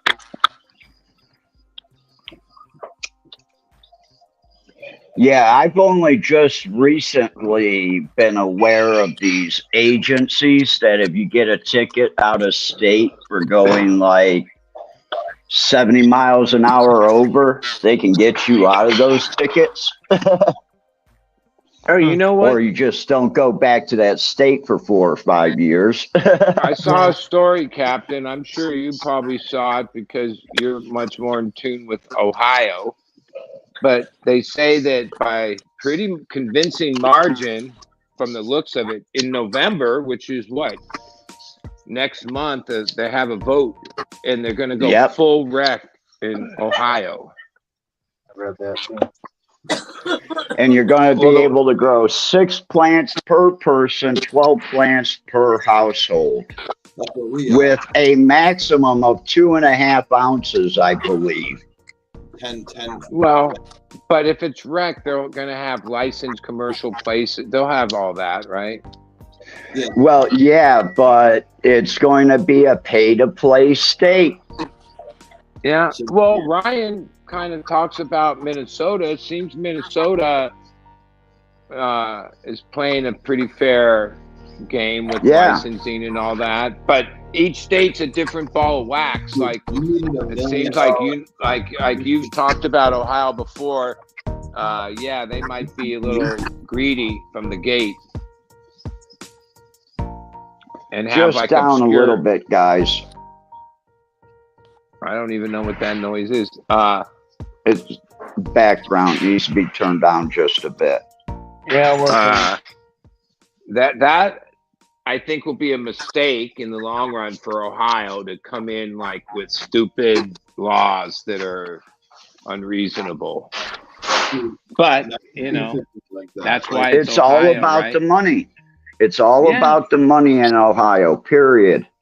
No, that If it statement, wasn't about money, they would have let the medical patients grow their own instead of going to a set number of stores with a set number of growers, and that's it. Yeah, but what you said about it's all about the money. No, that's not just Ohio. That's it. At least in the United States, that is all it's been. Right? They've never gone to right the wrong, which to me would be to come out, whatever, and basically say, yeah, Reefer Madness and whatever you want to call that era was all propaganda, and we had it wrong. And no, they haven't done that at all. Like even why we can't have lounges and it's so regulated. And wait, there's bars on every corner. Oh, but you can't smoke cannabis in a social environment and this and that. All the stupid rules that things have to be sealed in a package. Is because they still look at it as like it's a drug. And even if the federal government changes whatever, they're just lowering it to a lower category of drug. Which they can still make money off of if they want to write you a ticket. The problem with rescheduling is if the federal government ever lifts its regulations and says, I want to be legal, like we're gonna let America be legal. Now the federal government can put their hands in and say, oh, well since Percocet, Vicodin is all Schedule 3 and that's what cannabis is. Well, even worse than that. Anything, even down past Schedule 5, right? There's a whole bunch of products that in 2009 or 11, it was when Obama was in office, which, yeah, fuck that. There's a law passed for the FDA to basically not fund themselves. It's only a small portion of their funding. The government pays a lot of money for the FDA. It's called user fees, right? And you can look at this list of all these products that have user fees, right? I'll just give you one, tobacco. That was really what it was passed for, was for tobacco, except that it was passed in a general way. So there's other things that get user fees. All right. Tobacco last year paid close to $1 billion in user fees. Okay. That's not taxes. That's not the federal tax on tobacco and all that. That's just this other little thing to help fund the FDA's like That's the regulatory. grift. Yeah, right. And like considering how they already view cannabis, and if you lower it off Schedule 1 to any of the other designations, the FDA will be who regulates cannabis. The FDA will be who sets testing guidelines. The FDA, this giant bureaucracy, which you can hate them or you could, but actually why you can trust that food, drugs, and pretty much things we buy are what they are and are relative, should be safe and, is because of all that, right? So it's not like, let's abolish the FDA because they were brought into existence basically for safety, For charlatans. right? And so it's a mixed, but yeah, that's why there's some people that say this, but there's only one solution to this, and it's to take it off of scheduling, Decriminalization. because you realize that there's a whole sector of things called what's the technical term? But it's health. What are things like Dietary supplements? Supplements, right? Oh, somehow supplements are free of the FDA's bullshit, right? Right. For the most part, right? Yeah. If you let the FDA come into cannabis, I'm 60, it won't actually happen overnight, but what they'll do over 10, 20 years, you won't even recognize cannabis anymore once they get into it. No, you won't. And they'll use that user tax. One of the hardest plants to actually get your hands on is the licensed cultivar of tobacco that all the tobacco farmers grow for all the big brands. That's a very held thing. You can buy a lot of shit on the internet. Yeah, you can buy Indian tobacco, you can buy these other ones, but the actual tobacco that they grow, which you probably wouldn't want because it's GMO'd and all this shit. Yeah, that's so tightly held, and that's because of the FDA and the system. Wow, that was cool.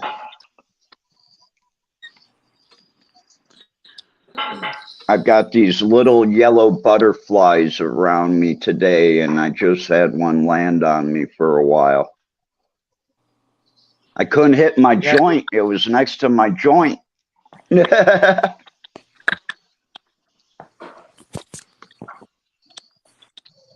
Someone in the background is making a lot of noise. Someone's mic. Yeah. It's like slapping. I hear it, but I don't think it's coming from me. It's gone now. No, I cut my mic and it was still there. Hey, dead fish.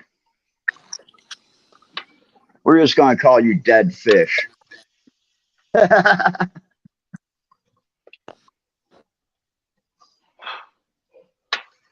We lost them.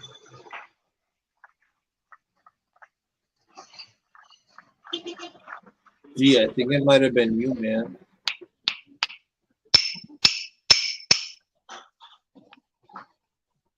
I don't hear it anymore. Does anyone else? Nope. No, it's gone now. I hear it. I saw your greenhouse today, Green Fingers. You were showing a little garden tour on whatever show. It looks pretty good. Some of those plants are fucking huge.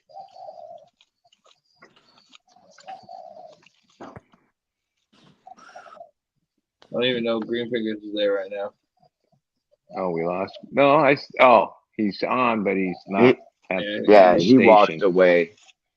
Yeah, his greenhouse is looking pretty fucking good. If I send Yeah. you the papaya rum cake to Chem 91 to Kelly, would you grow it?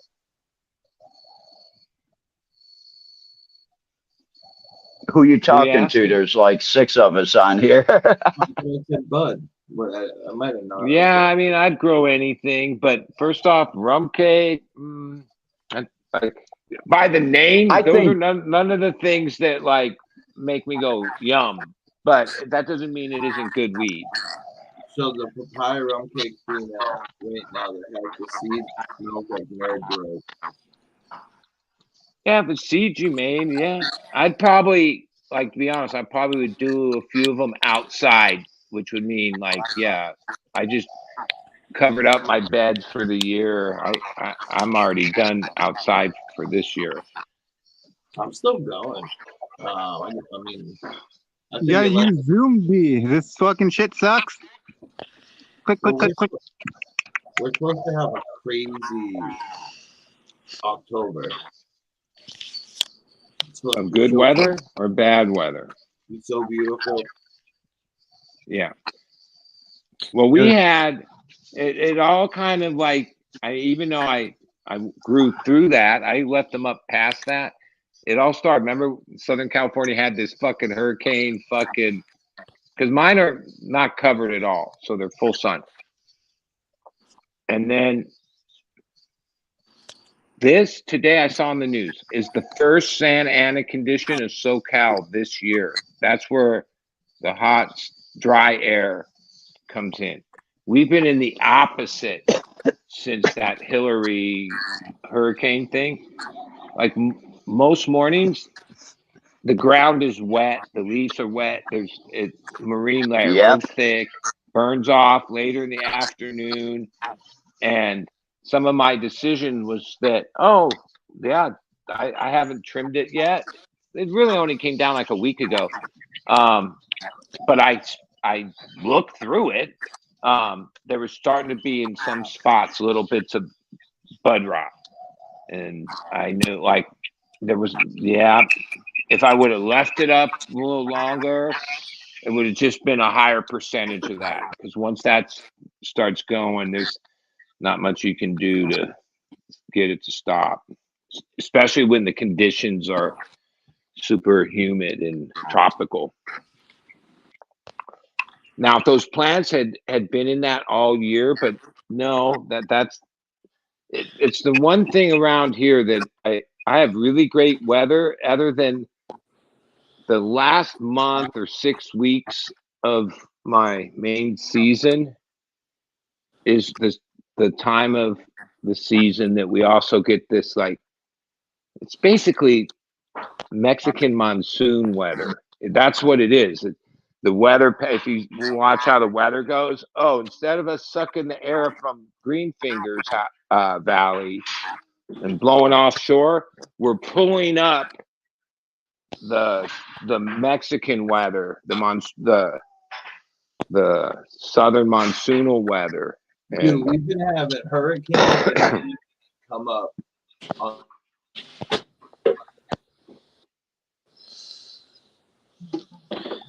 And I learned a kind of a lesson because I had plants that were in like 100 gals and 35 gals. And then I had my 2 4x8 beds that have PVC trellising pretty high. And those I covered up perfectly the night before all this weather was coming, the hurricane weather. I covered them up and had it all protected. those plants, and there was like that next day, it went down. There was a fucking lot of rain, all that. Oh, they were protected. Just like the news said, I forget. It was like in the evening, it was clearing out. And sure enough, it cleared the fuck out. And I took that plastic off as fast as I could. The plants that actually got fucking rained on directly and blown around and all that, they did better than the ones I covered up. I like, in my opinion, of what happened by covering them up for that 24 hours, that was what like started the rot. Yeah, I had a little bit on one of my buds, and I was just looking at the plant. I was like, oh shit, there's a little bit of bud rot on it. So I was like, oh fuck it. Well, I cut it down, and then I took all the seeds out. I don't know. They're pretty much all done in little nugs, but I was like, fuck it, we'll let it go like a couple more weeks. If October's gonna be really nice, the bud rot really doesn't affect the seeds in there. No, not so much. So I figured, oh, this one. No, and like, I mean, maybe people have environments where they don't experience this, but to me, like a good year when I trim all whatever I do outside, I'll have like less than 10%, maybe 5%. There's always a couple pieces. Usually it's some of the prettiest, biggest top buds that you didn't really see it until you trim, and then all of a sudden when you're trimming, oh, you don't have to dig in there, and you probably could put it in the bag and no one would notice it by eye, but once they broke it up, the center, the middle of the stem and the center, mushy or whatever, rotty. I was assassinating budworms today, and then like the chunks of bud that I would take off, like the good part of the bud, I would rub it Are you between in my the kitchen, fingers. Ryan? No, Ryan, are you in the the kitchen? No, but I am. Okay. Wait, let me figure out how to mute this thing. I'll mute you guys while they're cleaning my kitchen. Yeah, that's all I could hear. There we go. Sorry, Ryan. Well, I was finding bud, all sorts of bud rot today, or not all sorts of it. But I mean, there was some on most plants down here, but I'd pick off the bud and then I would like fucking. My right hand was the squisher hand. That's where I'd fucking kill them fuckers. And then like whatever was good left of that bud, I'd rub it between my left fingers like Charis, and fucking. So I got a little fucking ball of fucking Charis at the end of the day from cleaning all them things out. So it wasn't like a full waste of all the bud on the ground. And I'm fucking stoned as hell. Yeah. Do a ball of fucking finger hash. That's the best way to take care of any type of mold like that, is just cut the branch. Mine isn't drop mold it. so much. It's just it's budworms. Fucking We had a lot of cutworms mold or whatever the fuck they are. problems in Ohio Caterpillar. this year. Yeah, I get them little caterpillars, the cutworms, and they fucking leave a little botrytis behind them.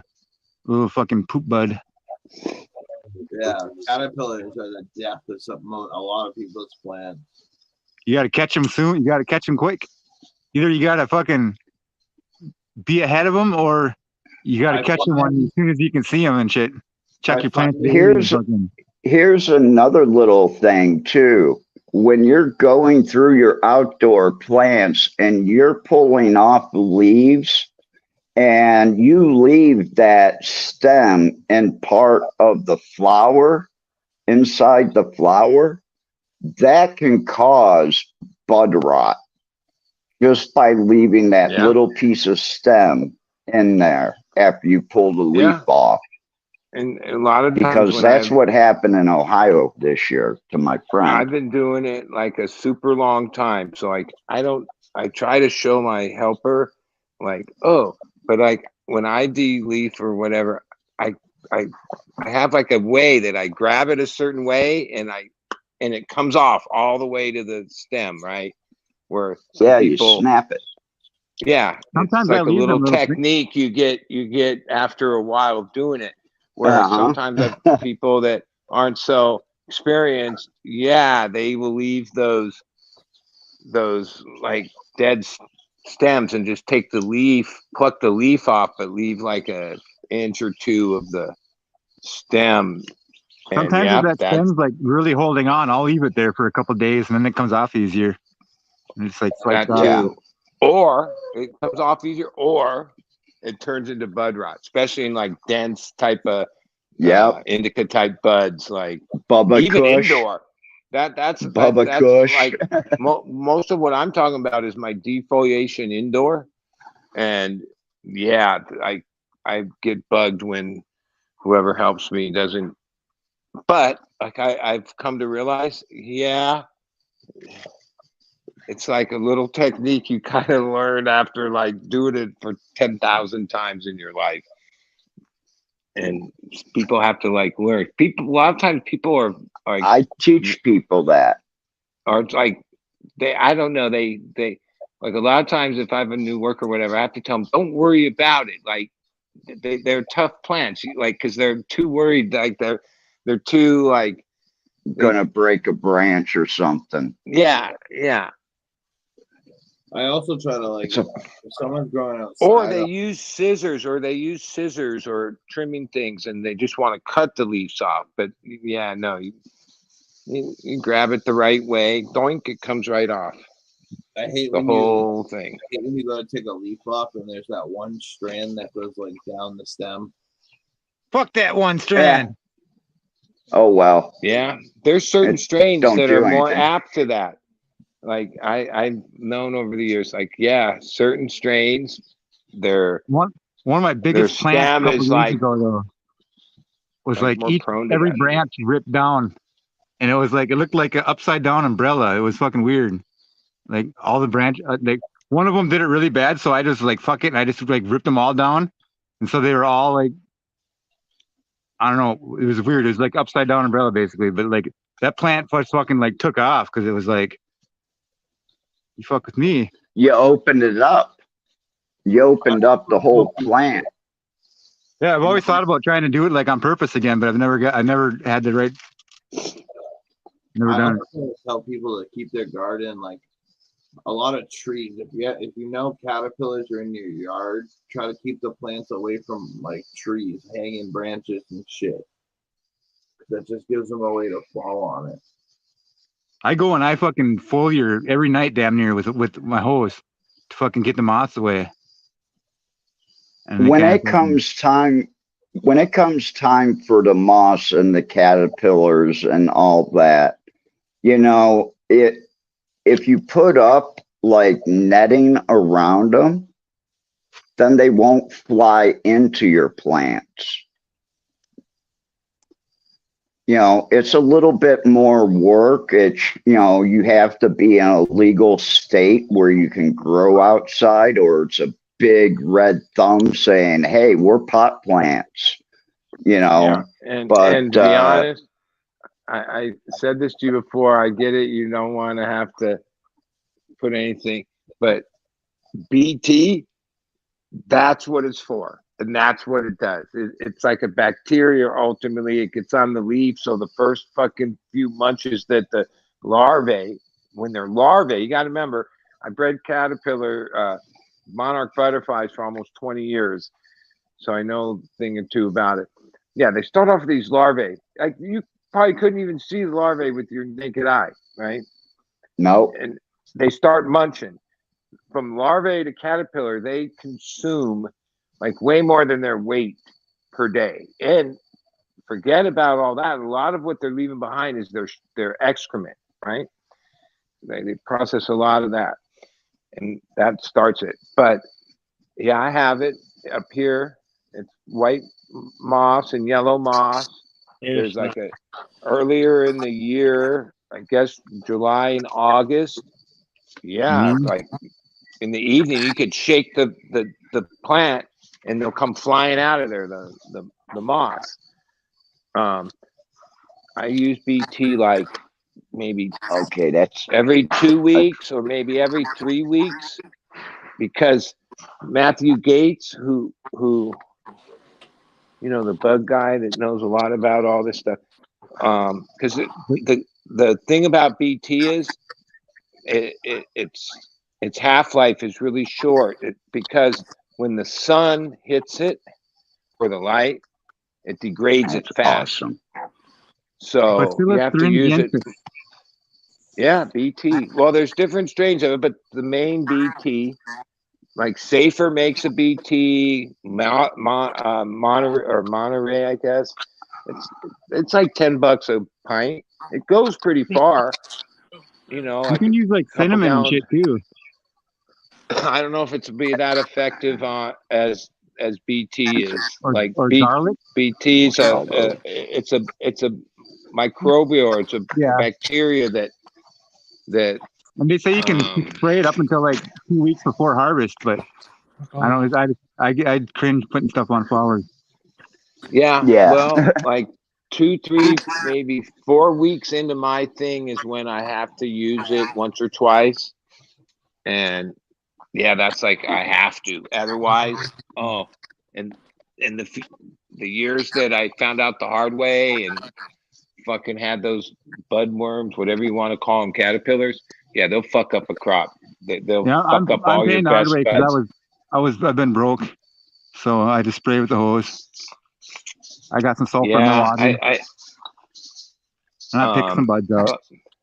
Keeps me but busy it's during the day. in comparison of what a lot of bottles of shit cost, BT's pretty cheap. It's $10, I think. 10, You can use neem maybe oil even too in less. flour and shit. No, Yeah. I would not use neem oil and flour. Or not in flour. No, I meant when in veg. I and meant the to say in thing veg. is the BT. There you go. It is like even the overspray. It's kind of weird. It smells fishy, a little fishy, like teeny marine marine smell to it. But the plants don't like. It's not like, oh, even if at 3 weeks you have hairs, they don't get burnt by it. It's weird because it's not an oil. It's not a chemical. It's just suspended this bacteria called, can't Bacillus pronounce it. thuringiensis. Yeah, that's all it is. And somehow I know because at this property that now is my only property, this I only grew a little bit because this is where we bred monarchs. I had the other grows. I could use it. My wife really ran the butterfly thing, and even there was debates on the cannabis show, but I can attest to overspray from BT will fuck up bees, butterfly, other parts of nature, right? Even though you're only trying to target whatever. One So thing. because Like here we had 600 milkweed plants and fucking an atrium full of butterflies and larvae and chrysalis, no BT, no BT, because as much as you can't really spray something where you're not getting some kind of overspray, even if it's only 10, 20 feet away. And what I noticed kind of fucked me a little bit was like, for one, I had a whole bunch of like long grass and shit all around my grove for the longest time. But my the property owner thought he was going to help out, and he went and mowed that all down for me. And so everything that was in that long grass went and moved on to my bud. Yeah. And then I Yeah. decided to get rid of the wasps around here. Started to get like really fucking aggressive. So I made a fake wasp nest, and that could have had something to do with it too. Because once those were gone, and it was weird. I tried all sorts of different things to get them to go away, but once I hung that big fake wasp nest, they just disappeared. Yeah, well, and plus that's the thing with outdoor nature. Yeah, every year it's like a different pressures because it's just how there's some years that all that stuff has it maintains itself, and there's other years where it gets out of control. Any number of things outside. After it's done raining here, I'm gonna go out to the garden and spread around a bunch of like minced garlic and fucking cinnamon and all sorts of shit on like all the plant, not directly on my plants, but like on all the plants like around them and shit, kind of keeps them fucking at bay a little bit. I used this shit called garlic barrier when I was doing it commercially the first year, and that shit was fucking insane. You just make a fucking barrier like around your fucking like a perimeter, and it's basically this really potent garlic juice kind of, but it was like used for like these in orchards and shit. Like a gallon of it's like fucking super expensive, but then I started just kind of making my own. Just stinky shit with fucking keeps the beer out. Fucking flying ants. You know what I hate about Google searches and stuff? Like, because I was just gonna look to see if there's like a powdered version that's really cheap, that then you could put in solution yourself.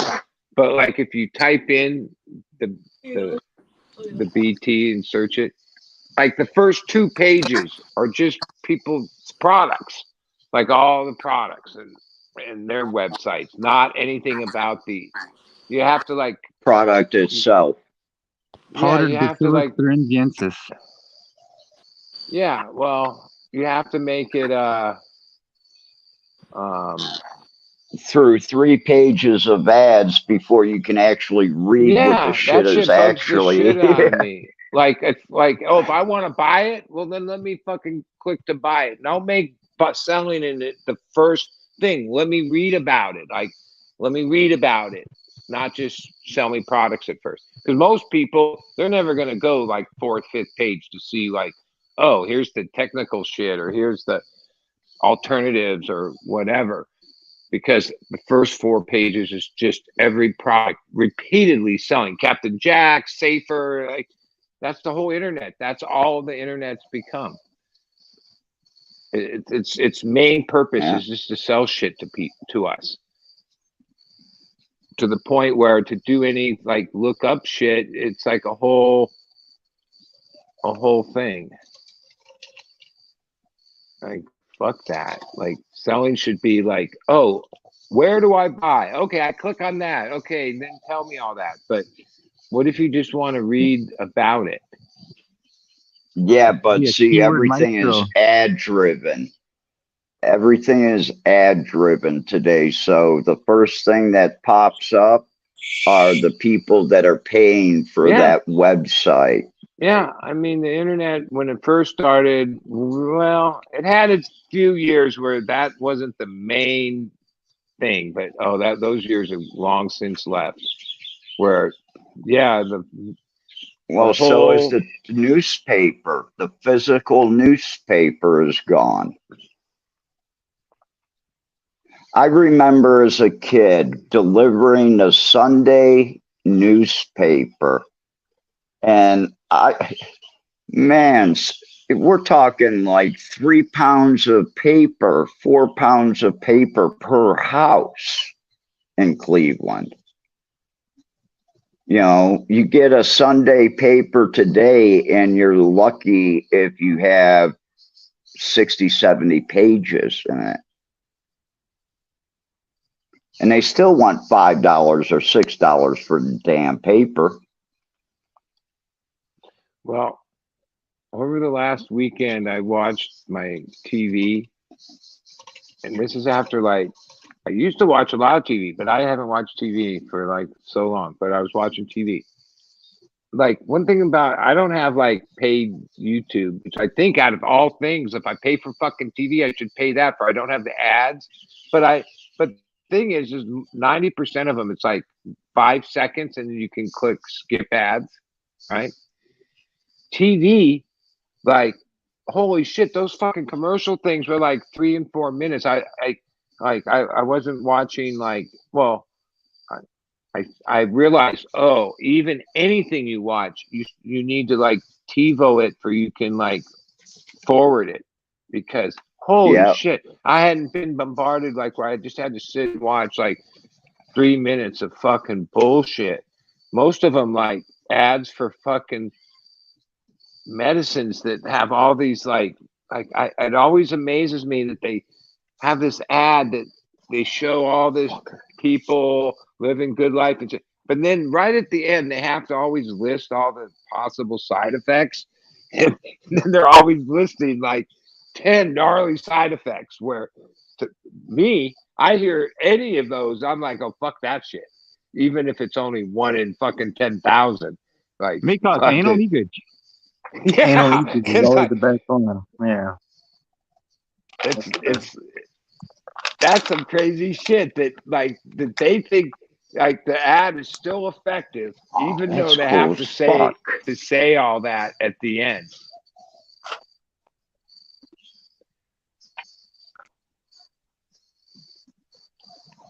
So now that my water pipe hasn't been fixed yet, I have a nice pool of water that's been at the end of my driveway now for over a week, about a week and a half.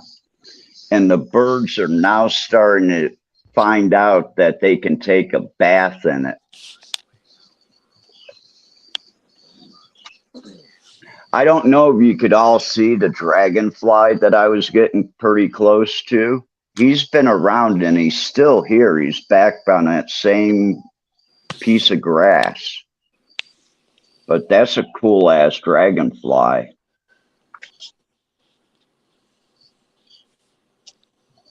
Now that the fruit is starting to drop, all the wildlife is coming back to my yard.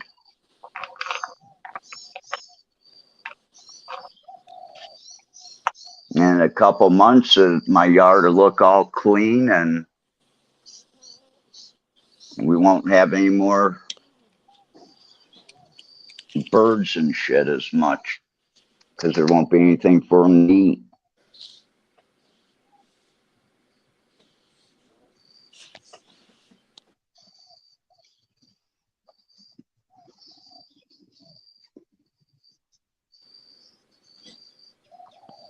All the So, Thai can people everyone hear come me? over and, yep. Okay, 'cause I'm having hearing like audio problems over here. Just so everybody knows, I'm not sure. We might get cut off at 2 hours. The 2 hour mark is coming up. So I don't know because I got this free version of this right now. So I don't know if it's only 2 hours and we get cut off. I think I read that somewhere. Well, you can always start it back up and we can Yep, join back. exactly. Just so Yeah. everybody knows. And I'm having audio problems. I can hear you guys quietly.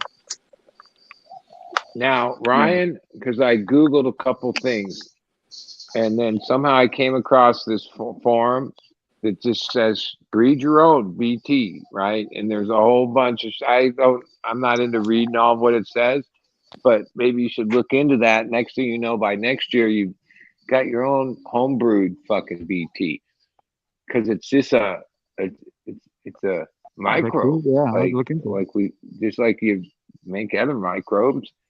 Maybe it's more technical than that, or I don't Like know. There making seems labs to or be something. ways that there's discussion that seems pretty detailed, where people, a lot of people take the That's route like of making like labs. not buying shit and figuring out how to do it themselves.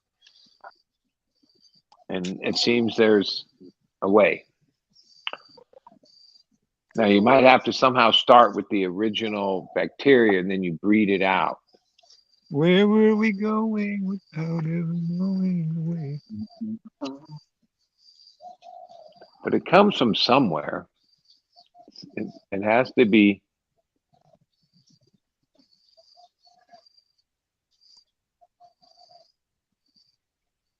blood cow blood.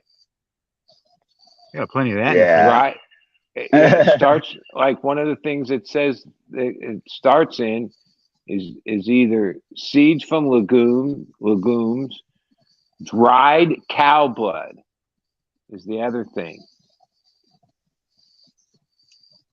Where There you go. and then from there, it looks like you take it and let it breed out in some way, like. But you can find the actual bacteria in dried cow blood. or beans or legumes Yeah. pea beans. Beans, beans, beans. God damn flying ants. I like flying I ants. buried some copper in the ground and put a rock there, so I should be cool, right? Was that right? Nothing.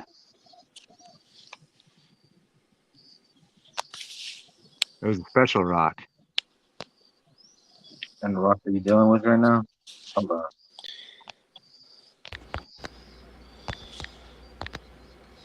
Yeah, and it's also found in soils. Whoa, whoa, But I whoa, mean, whoa, whoa! Echo, echo, echo, echo, echo. which would Somebody's got mean to you press need to. the, the echo button on everybody's microphone setting. D's got it. I can remember mine.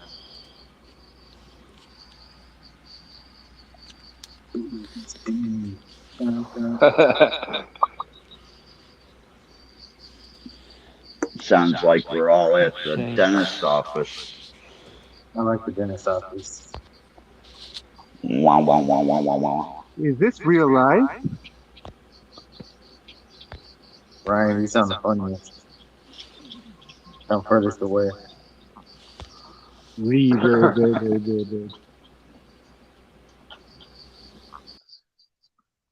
All right, is it Whoa. fixed? I Something somehow, Yeah. of course, I fell into the rabbit hole with this BT shit. But there's this one statement that says the label says non-toxic to beneficial insects, but this is just not so. Like there's this whole thing, like it's proven, like yeah, you might be targeting a certain thing, but it's very effective to a whole bunch of things. And Yep. a lot of those are beneficial things. And they've had some ability to say for all these years, 30 years, that this has been a product that it doesn't affect bees, all, dragonfly, all kinds of things that use larvae, and that's how they reproduce. It's crazy that they can get that statement and stick to it, even though there's like total proof that they're wrong. But to get that changed would take like an act of Congress or some shit. They'd have to change all the labeling they had already bought, Make all us the Change the bottles with it it. would change the whole industry. Like they would lose probably 80% of their sales.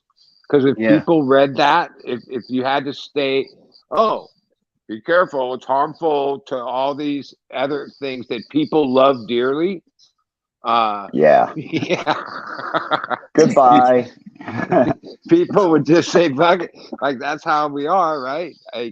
But Yeah. somehow they've been able to say this, which somebody paid off somebody and shit went down to get that non-toxic to beneficial insects is what it says, and it does. I've read it.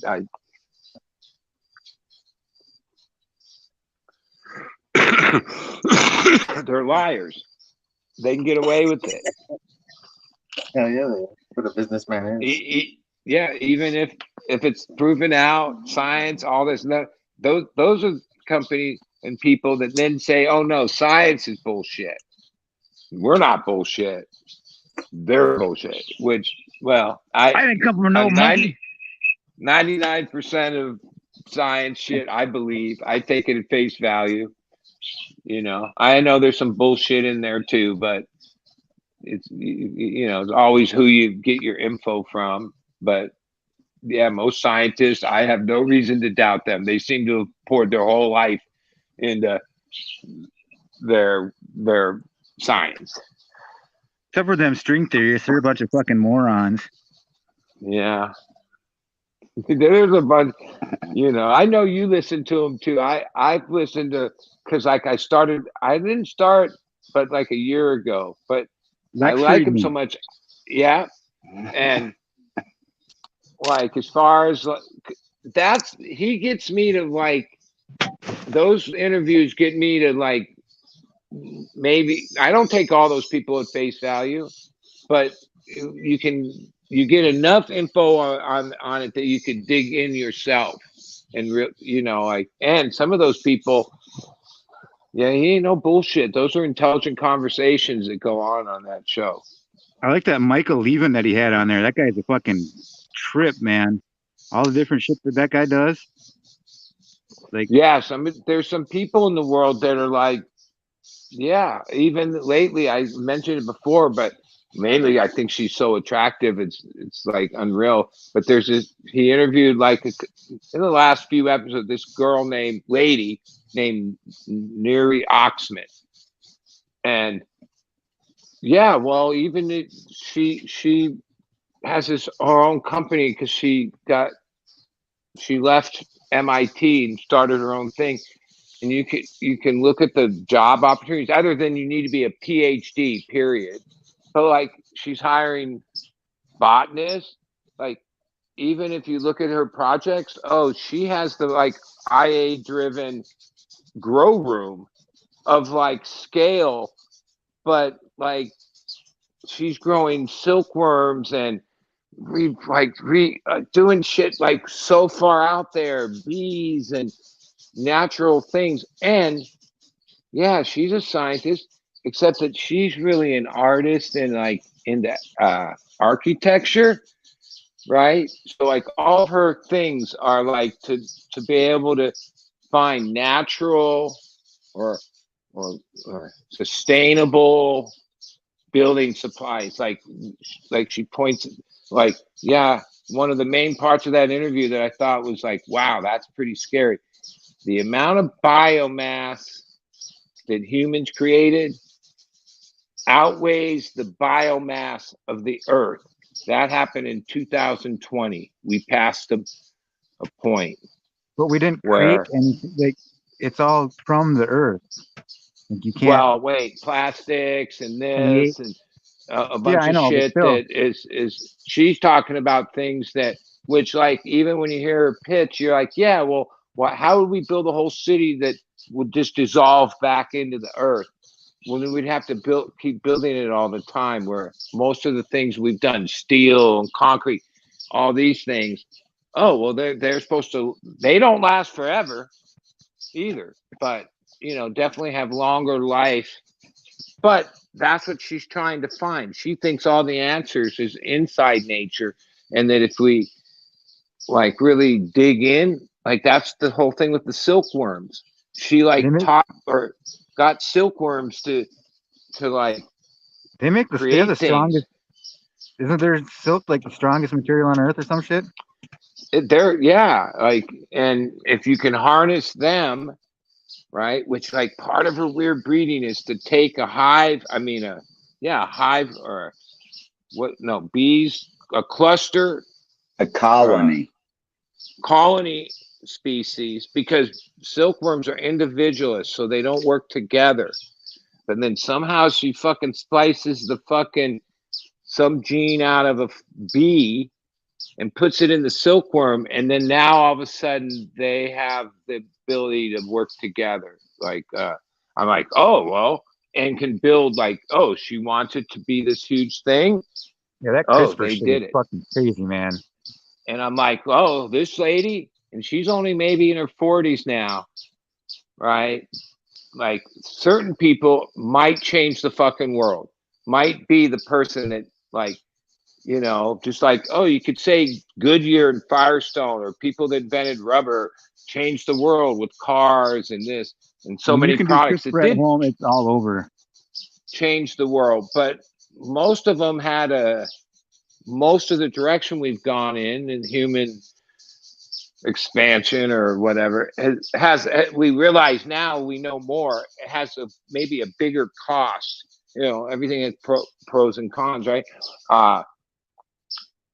And like, her whole thing, she's deep, like she made me realize, wow, like, that is possible. She's proven it's possible. A big level, like, she ain't fucking around. She has big endowments and money because there's other people that believe in her. I've got big endowments too. Yeah, Yeah, there's yeah. not that much on her, but she does these talks beyond that interviews. She has her YouTube stuff where, yeah, she's smart as fuck. She's beyond smart as fuck. She's like, she's on that like super level, whatever you call that, genius type shit. Yeah. I've met some of those people and they make me look so stupid. Well, like that's the thing we've had. Like what do you call it? We need to think outside the box, right? Because like we just keep perpetuating the same thing, but like especially now that we have so much more knowledge and whatever, that's even maybe what AI will present to us. Because as a people, humanity, it's pretty easy just to build on what we already know. But like, I think we need to like think outside the box. Like that's what we're not doing. We're just doing the same shit over and over, just better. Where, yeah, like even the other dimensions, like there's a lot physics and all this shit. We barely know shit, and not even that many years ago, we didn't know nothing. Like 100 years ago, we didn't know shit, right? Or barely, or even, yeah, there's always been some genius level inventors or whatever you call them laying down some stuff. But like we were so, like, even in my life, 60 years, holy shit. I still remember We being still a haven't kid in the quantized fucking gravity though. We're a bunch 60s of morons. and like, dude, we didn't know shit, dude. Like even look at our fucking space mission and shit, and like what the equipment was, and the fucking mission control. Remember they used to show that? Well, maybe you don't remember. You've probably seen footage. Yeah. NASA had this fucking mission control. There was like 100 dudes that all looked like they were like some kind of something with some weird board in front of them. With today, like they have all that down to like one little thing, right? Like, and it's all computerized, and there's, like back then it was all had to be done by manual and a lot of shit like that. Where that was only paper like and pen. Yeah. How are we going to figure this out? Grab the pad of paper and pen. Let's start working on it. I mean, in some ways, like I hear, because part of all these shit we're talking about, like another topic that's been out there is like the dangers of AI and but like no matter how, like, oh, there was dangers to the nuke, but we didn't let that stop us. Yeah, AI is a whole nother beast though too. Yeah, like some of these people that are cutting edge of that, Yeah, especially when it comes to solving physics problems, things that we cannot figure out, or not even somebody has the ability to be that deep or knowledge. All the shit they're doing at CERN. Yeah, like so. Yeah, I think there's like the benefits of all that as far as like fixing the problems we might be faced with on the planet here. Yeah, I don't think we're going to be able to do it on our own. We need that. We need something like that thinks outside the box and all that. Even the thing where, I follow chess. I'm into watching chess. And I forget, wait, there's like 4 or 5 different, some of the first AI was chess computers. The first one was called, and Kazowski, or no, the old chess master dude, he threw the fucking pieces and walked away after the second game because he realized this thing had him, right? And then since then, they've made him so much better, right? Alpha so much better, right? Right? They like, even a person like me that doesn't put any time in and shit. Oh, I know all the openings and this and that, mainly because of the computer and the simulations and the shit that that goes on with that. And then the Yeah. computer made a move that they thought was a mistake, and then it turns out it was like a move that had never been done before. Yeah, all that shit. And so, like, yeah, at this point, they don't even try to match him up because, no human's going to be able to beat that. None. No. They even did a thing where they, chess was the first one they dove in deep, but they have a whole gaming model, and they Yeah, it had started out with 10 chess, where of the no 7 of the top poker players from young to old. These guys have stats of this, that, the other. Took on the AI, and within like 18 hours, it had won every single person's money. And then they interviewed these guys that this is what they do. Yeah, that chess shit. Like the first iteration, they taught it like every single game of chess because there's actually like chess can only go so many ways technically. I mean, there's a lot, but still, like all the chess masters, like they memorize like all the big games that like won all the battles and everything. Oh yeah, and like they threw all that input into it and taught it how to play chess. And then the second and then then it won, it beat the champion or whatever. And then the second version, the AlphaGo or whatever, I can't remember what they're called. Alpha, that's one of them. Alpha's the second one, they didn't even teach it chess. There's just one like called something fish. Deep and Mind. they each had strong points, but like what happens is, in real quick, whoever they're playing, they can like size them up, and that's the whole thing of like chess is a head game more than anything else when it gets down to real masters playing, right? Yeah, and then when you get into blitz, 1 minute chess or 5 minute chess, oh, you don't even stand a chance. It is able to calculate every fucking move in milliseconds, where a human brain takes 2 or 3 seconds, and then they still miss half of. They can't see everything. That's why, like, if you watch chess on TV or internet, yeah, the long form game, that's not very entertaining. But they play a game called Blitz, where it's a 1 minute clock. So literally, it's instincts, period. Oh, when it comes to instincts, AI, you can't fuck with AI at instincts. Like, it thinks too fast. Yeah, that's the thing. It's milliseconds. They taught it to play. I can't remember what video game it was. I think it was Pong or something like that. And it learned that if it. Yeah, I'm fucking this up. I can't remember. I learned a way to cheat somehow. It was like fucking bypass the whole game pretty much. I'm not doing it any justice though. Well, I think it's called stale fish, or no. The fish model is able to allow to make some bad moves to give the opponent this false sense of security.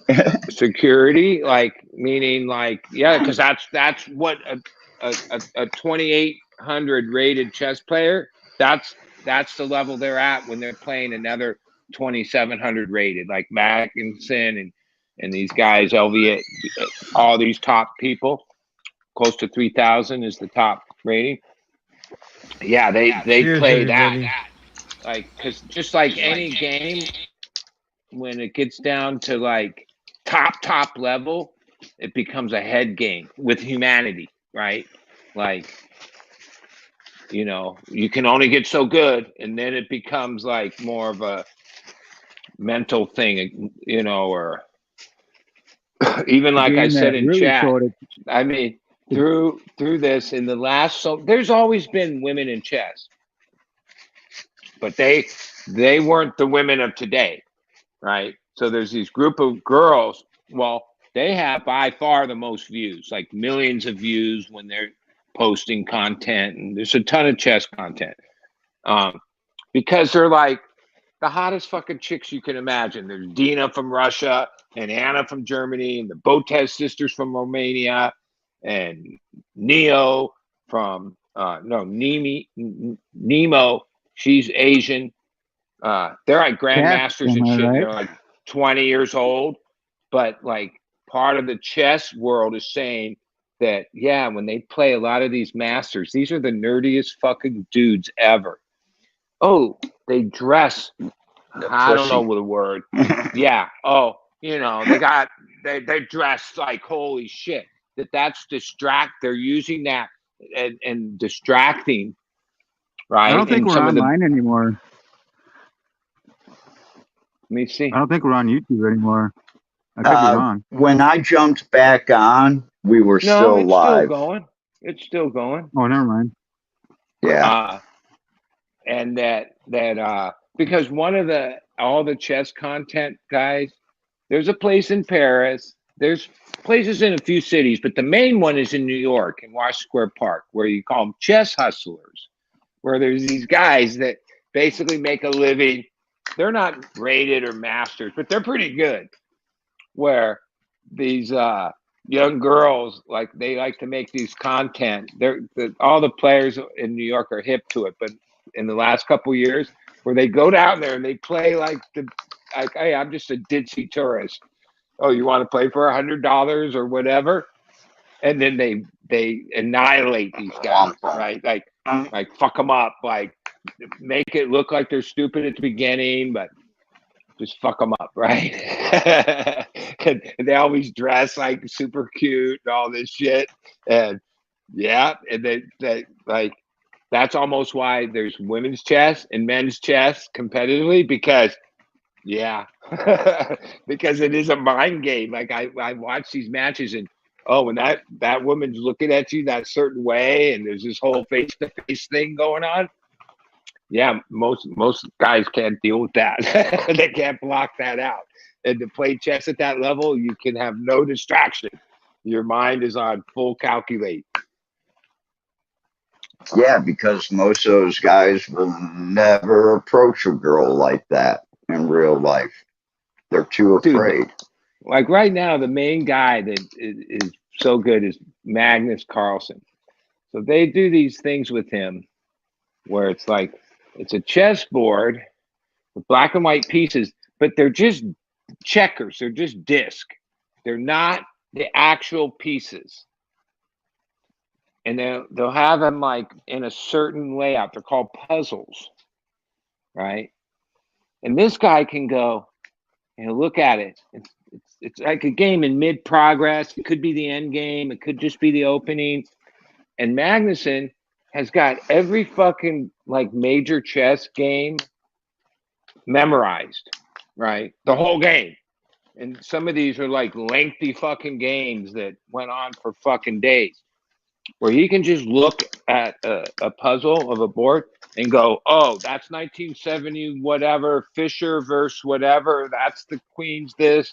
He's playing the Sicilian, and the next three moves were this. Like, it's like, holy shit, That's how the are old you ever going to Sicilian beat? bootlick. Don't you know that? That was from the 1972. Yeah, I mean, even more historic ones, like that even go further back, right?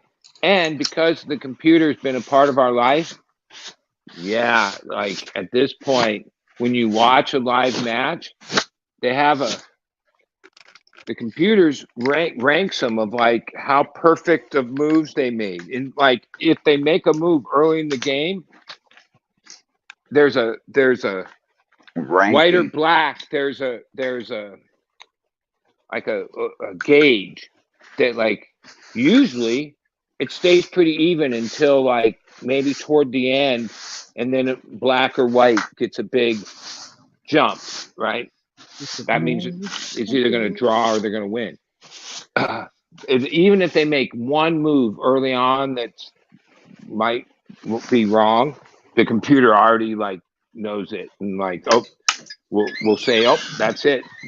That there's no way they're going to be able to win. They might be able to draw. And so the whole thing is on computers, and the people, there's a lot of money in chess. It's a big thing, right?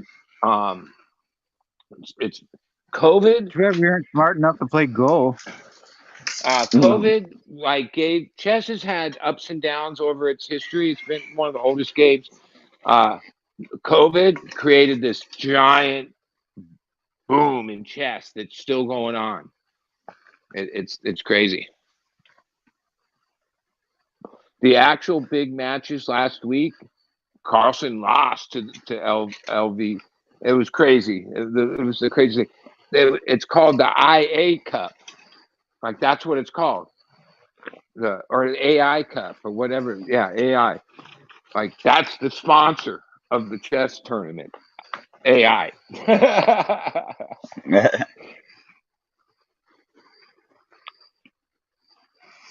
Well, like you said, you watch it. There's a lot of other people that sit at home and put it on too, so you have to advertise.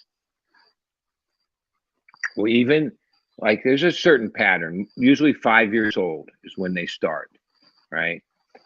We don't even have, well, we kind of, there's chess clubs and there's a little bit, but like other countries have like chess as like a class from like elementary school to junior high all the way. It's like more of a thing. India, all these countries, right? Yeah, it's a heavy game. I realize, I've been playing chess for a while, but like, yeah, I don't have the mind. Like, I'm stoned too. No, and one thing you realize, I've been chess playing with people chess party for a and while. drinks and all this, but like, even I know I don't even have to be told.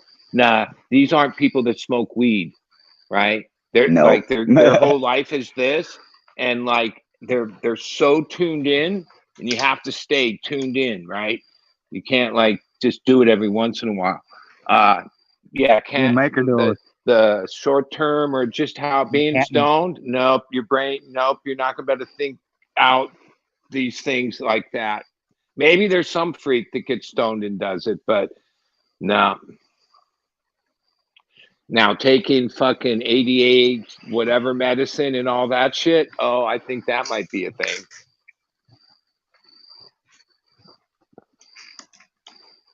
Like getting jacked up where your mind can like work even harder. Actually, I mean, he just gave an interview on Piers Morgan, Hans Newman. So he's a young guy, grandmaster at like 20 some years old. And during COVID, he was playing against Magnuson.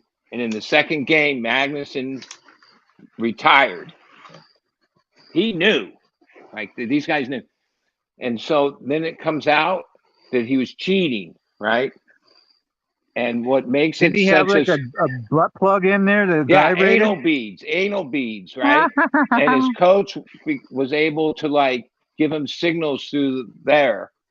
And like there was, and then it became such a, there was $100 million defamation lawsuit, this whole thing, chess Take notes, Federation screen fingers. like went and looked at like every move this guy made and then could analyze and say, no. He like that wouldn't have been the move you would have made there. This wouldn't have been the move you would have made there. And he didn't make those moves in the past games. And Is that a slinky? And yeah, he's Slinky, banned. slinky. He's banned right now. That Is that like an edible slinky? I can't see shit. No.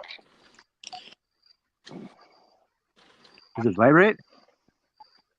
If you pay enough, it will. Pay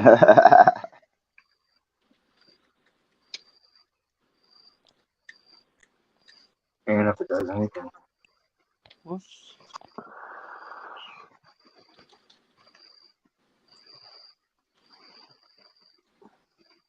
Even how I first, when I used to live in the Chelsea in New York, when I was like a flunky for this big dope situation in the early 80s, I'd spend like weeks in New York City, and I used to go to Wash Square Park just to hang around, and I'd watch these guys playing chess. And then there was like a game you could buy. This was back when like Game Boy, before Game Boy, but like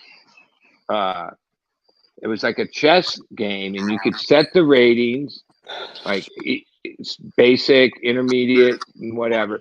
And you could also go backwards. So like you could play and then all of a sudden get checkmate and then go, oh, let's go backwards. Oh, I'm not going to make this move. And when I used to fly back and forth, that's what I used to do. I used to just go and play this. I hardly played people, right? But I played this game where I like learned how to. I probably have like a fucking 100 rating, like right, but I know the game a little bit.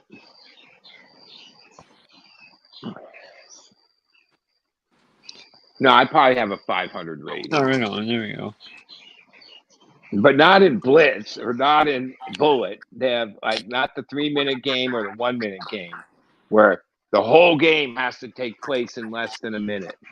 Like you have to make each move like 1 second and then hit the clock 1 second. Or if your clock runs out, you lose. So no, I could never do that. I need to sit there and then think it through again. And your head starts to hurt. It's weird. It's like, oh no. No, that takes some heavy brain power. Yeah, you definitely don't want to brain your damage. Well, they even show like in all sports, like you think, well, once you become a master, shit, why would you ever get worse? No, they have this thing, they peak around 15, 16 years old.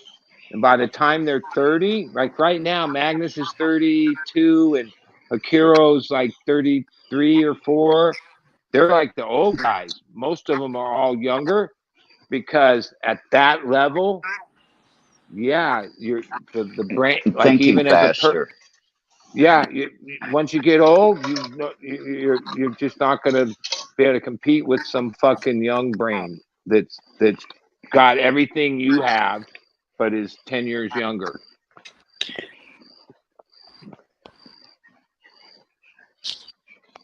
Your what do you call it, synopsis or whatever? Yep, they just aren't working as fast in your head. And then you smoke pot for 15 plus years, and that slows you down even a little You bit smoke pot. more. Yeah, you smoke pot at all, you're not going to be at grandmaster level. I don't think so. Yeah, when you see interviews and you realize, well, like anything, people get really, really good at something. Yeah, they live just that 24 hours a day, like every day of their life since they were like 5 years old. That's it. That's all they like. Even Magnuson in this interview, he said, like, people just assume if you're like a grandmaster, you're like some because you are super fucking smart, right? And must know about everything. So he was saying, like, in conversations, he goes out, people he meets, whatever, people always come at him like he was explaining that people just assume that I'm like some fucking genius and know about everything, right? He says, but I only know about one thing, and that's it. Because I spent my whole life doing that, and that's all I don't know anything about anything else. And I was like, yeah, that would be a weird place to be. Like, be 30-some years old, accomplish all this shit, and then like not really know anything about much else. Life. Because no like life skills. You're just sucked into this shit to that level. But then race car drivers, football players, even people that make a lot of money, yeah, you find that they're driven in like a certain way. Unless you're willing to go there, I mean well, you can still find success, but the super elite success takes that. Even musicians, like that for sure. In musicians, like, you could say the 10,000 hour rule. Yeah, I don't even think that like I've never calculated it, but 10,000 hours isn't that many. I think you might need to put in 50,000 hours.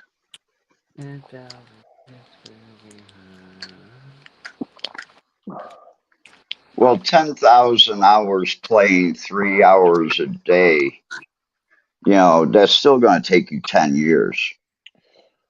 Yeah, well, these people I'm talking about, 3 hours a day. Are you kidding me? They fucking have coaching. They have this. They do puzzles. They train like 8 hours a fucking day. And then when they play, they're in these long ass tournaments that go on for days and days and days.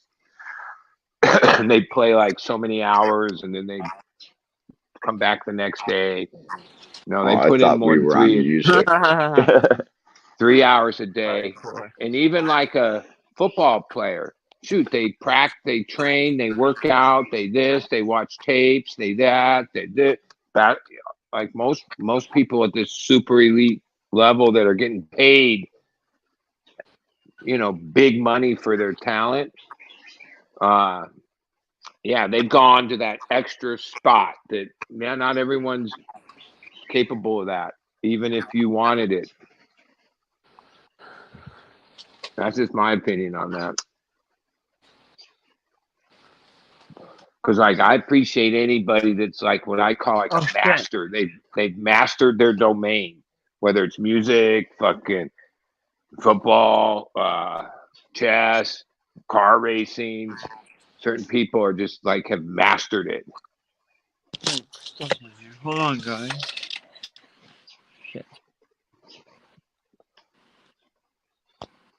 If anything, I've mastered being lazy.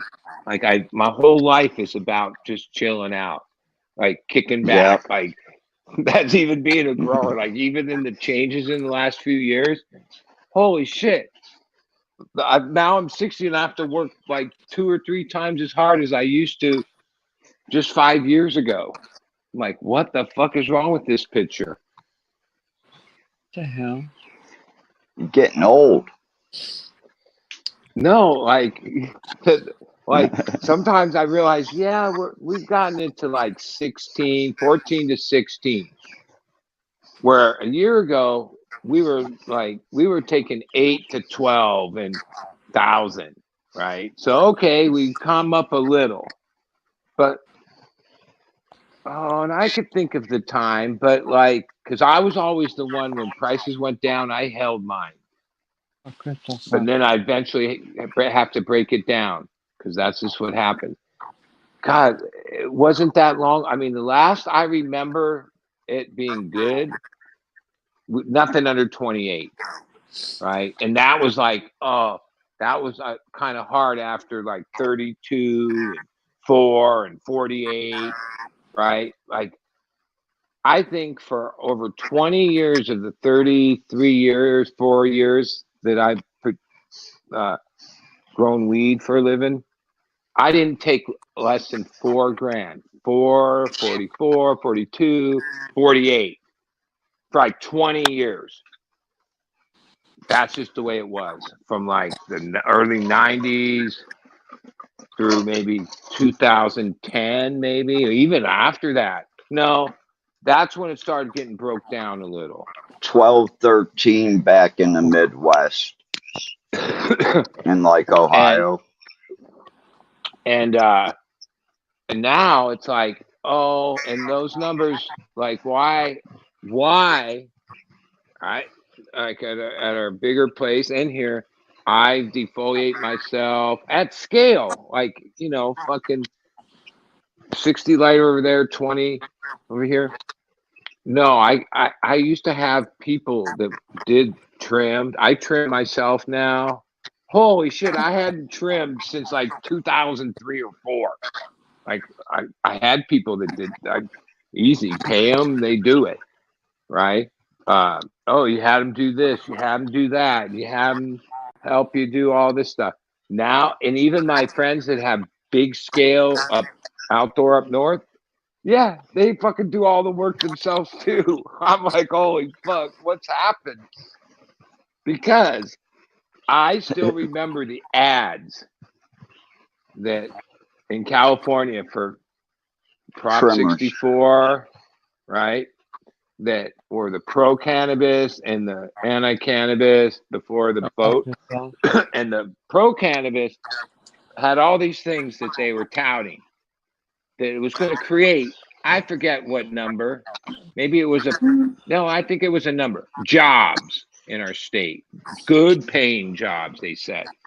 oh, it's going to create this amount of money for the roads and schools, always schools, right?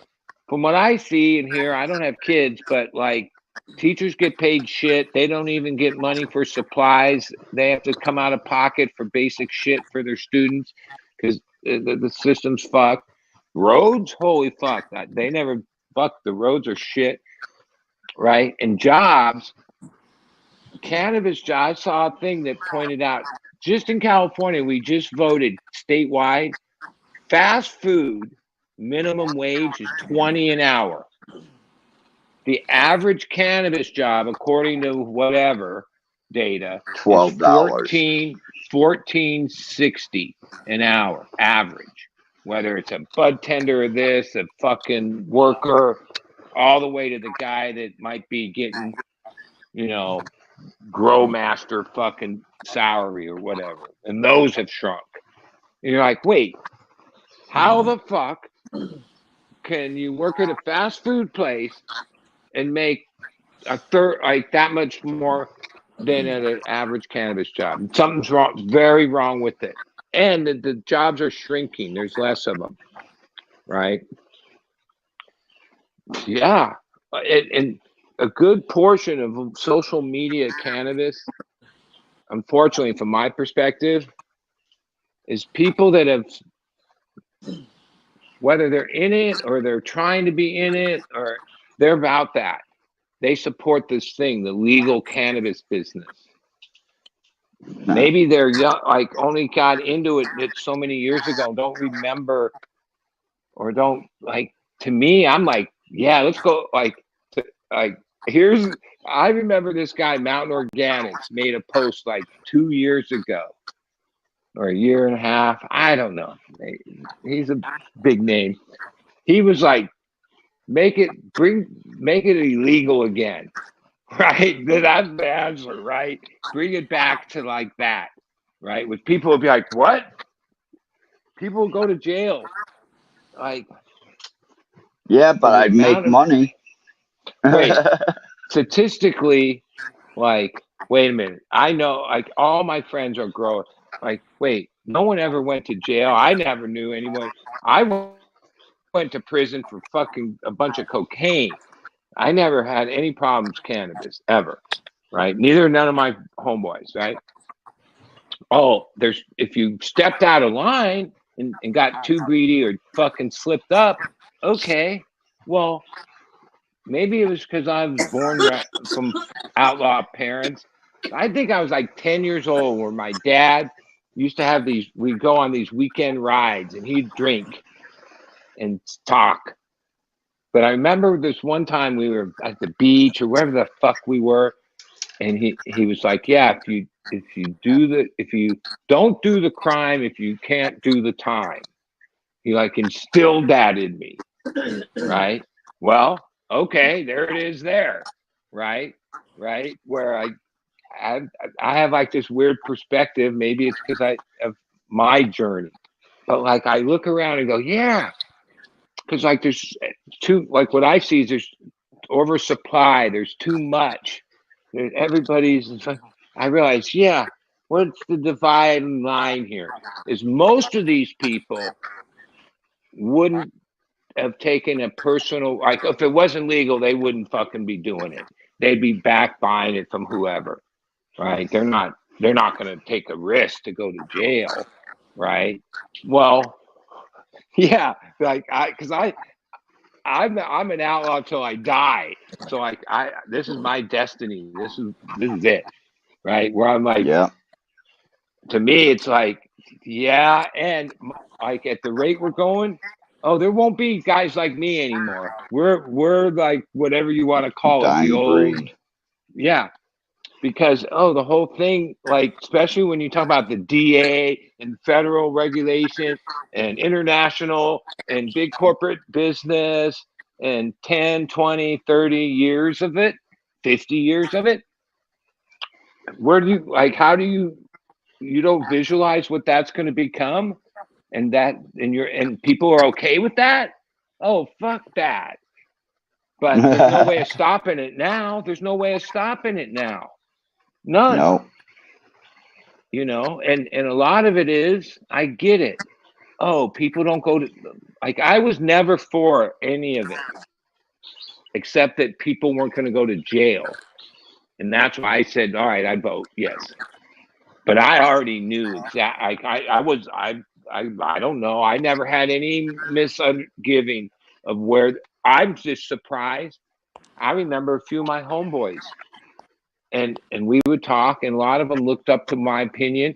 I remember saying to them, "Oh, but yeah, all that's going to take a long time. This is a long time. We're fine, dude. It didn't take, but like half of those guys have fucking shut down, gave up after 5.5 years of Rec 64 in California. That's all I know about. It's California, but that's what I know about. Yeah, really? That fast? Shit. When they changed the civil right thing, or we had other abortion thing, or we had whatever changes in our time and history, those things took years and decades to like become. Come They didn't about. just right. Like, what the fuck? You can say, oh, you're just old. No, like, how the fuck did we let it get like this fast? And in Well, my opinion, majority of what you call the I hate this word, cannabis industry. Really? Like, you don't want it to be an industry, okay? Like, understand what that word means, and what that means. It's a corporate industry. That doesn't mean it's a thing for people, right? And yeah, like, ultimately, especially with the income indisparity in our country, like, I've always said this to people for so long. I've been into the other vices to make money, right? When I was younger, they all had a condensation, whether, even if it was like mass amounts of psychedelics or cocaine or whatever the fuck, there was a consequence. Like, you saw deterioration, your customer base got sick from the product, right? Or vice economy, which is what really fuels the street life, or people below the poverty line. Cannabis was like the only thing. There's prostitution and gambling and all kinds of other drugs and so many other vices that all have a big price at the end of it, right? Not cannabis. And there were people that even just bought small amounts of weed and sold joints and made a couple bucks, to people that sold nickel bags and made a couple bucks, all the way up the line. And even the days of all the pricing, that was like built in, that there was amount of money that each person in the chain made, that made it like worth their while, right? yeah. So beyond the $14 an hour jobs and less of them, just in these years, all those people that used to make, even if it was somebody in the inner city selling Reggie or whatever, right? Whatever it was, there was millions of people that had a little better day, money to buy stuff or whatever from weed. And then we traded that in for legal and massive. Basically, what removed all those people is the 37% tax. Those were the steps down, right? Like, and yeah, that's how I see it. Like, I'm not happy about it. I'm old enough that it's like, does it even matter anymore? But I'm passionate enough to still To still say what I care. think. It sucks. It sucks. And a lot of my friends aren't doing good. It sucks. I seen a paper that was passed around by some of the shop owners here in Chiang Rai, and they're upset because a couple of the shops have decided to lower their prices, and they think that they should keep the prices of indoor at 300 baht a gram and outdoor at 150. And it's like, well, okay, but the shop that has a nice selection of flour at 150 baht is actually the only shop that's making money because they're not buying a kilo or 500 grams at a time. They're buying 100 grams or less. And instead of it sitting on the shelf, they mark it down and move it out. Well, There's nothing wrong with that. It's a perfect business plan, but there's the other shops that are trying to put a bitch up about this because they're not making money and their wheat sitting there is 6, 8, 12 months old. Well, it's because they want to keep trying to get money that is not here in the economy. Well, even in my thing, I look at it like 10-year increments, but maybe 20 years it was a certain way, and then 10 years this way, right? And what I look back on, there was no internet. Growers were so low pro, they didn't communicate with each other. There was no interaction. They were all just in their little pockets. But people didn't undercut, right? Oh, there were some people that had thousands of pounds, but there was also people that just had a few pounds. But these prices that I talk about, they were like steady throughout. There was no undercut, right? Like I am amazed. I look at that and go, yeah. In the last 10 years, and when the first undercut started happening, what today it's so, the business is so saturated, you don't know shit. But 10 years ago, in 2012, 13, 14, when we first, it was these bigger operations that were flooding the market at these lower prices, basically because they had such a huge nut to cover their fucking huge place, investors, all this shit, that when push came to shove, they just undercut Yeah. to where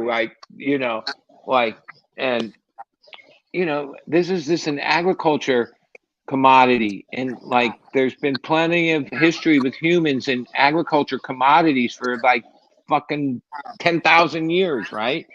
And there's certain understandings amongst people to like keep it straight and fair and proper and all that, even though most of those have been put under pressure and broke down too.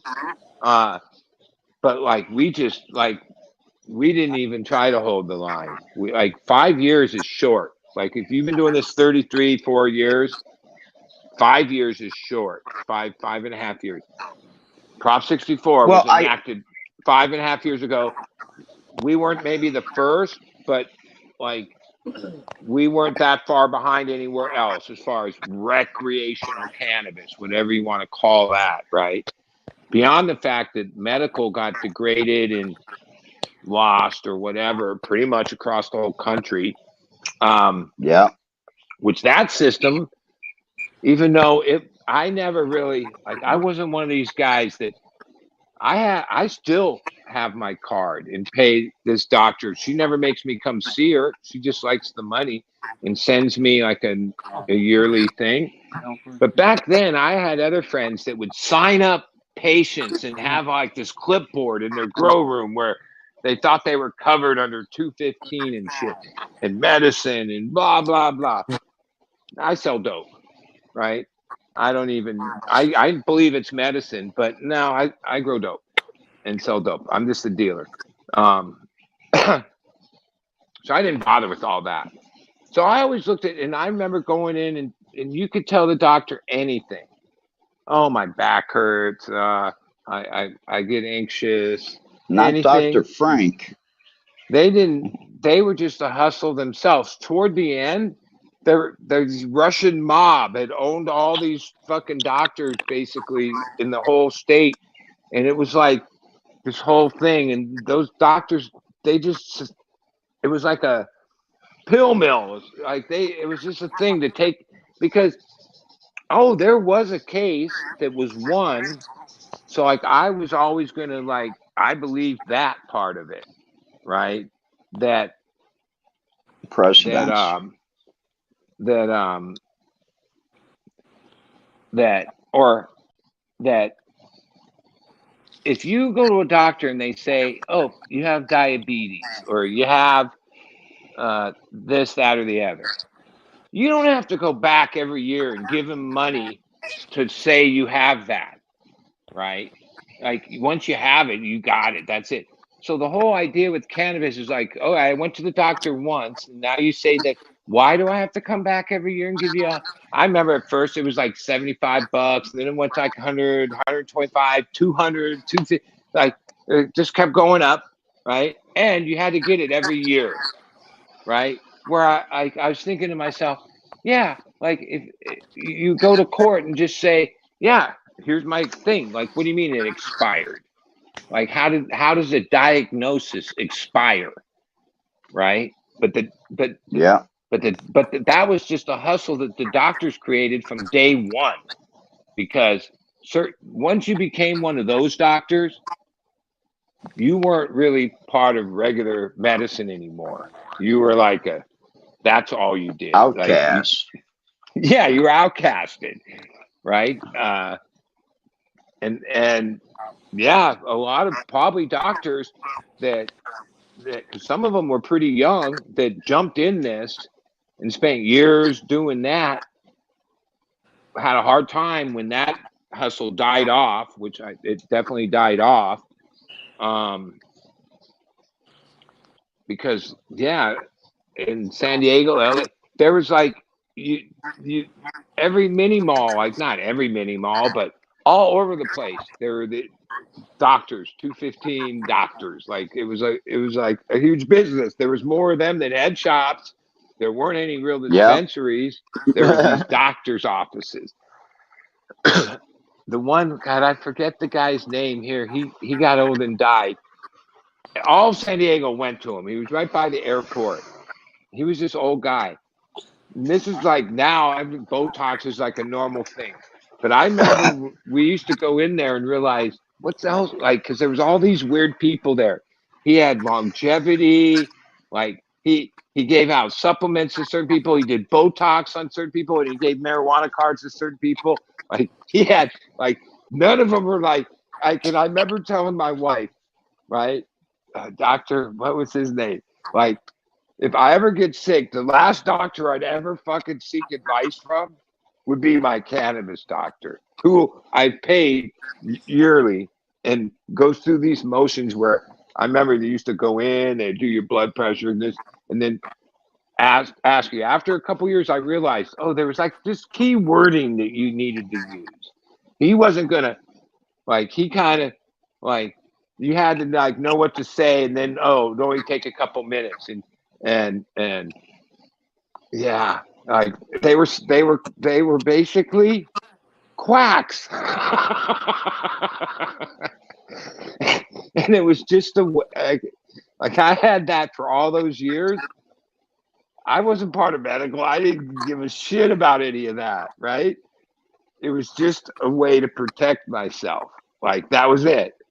Like I didn't consider myself a patient. Like, no, it was like I've had it since 1998, early 1998, and I forget that doctor's name, but that was in Santa Monica, back when in those years there wasn't like 20 different doctors in your area and all these. No, there was like one or two guys doing it. And everybody went to him. You used to? Yeah. The one in La Jolla, if I referred people, I would get money off my visit, and they would keep track. Because if you told somebody about it, you tell them, yeah, when you make your appointment, tell them that I referred you. and then they would note Yeah. that, and then you get money off. It was like a hustle. Like it was just a hustle. So, you know, but I'd go back to those era. Like, shit, we need to go back there at least. That's like where we're headed is fucked. At least, hey, I might be a pessimist. I might be slighted slightly from my life experience, but no, I'm no dummy. I can see. I see. I laugh Wow. about it, but it's not very funny. We're getting a lot of feedback. Yeah. I don't know who it is. You think it's me?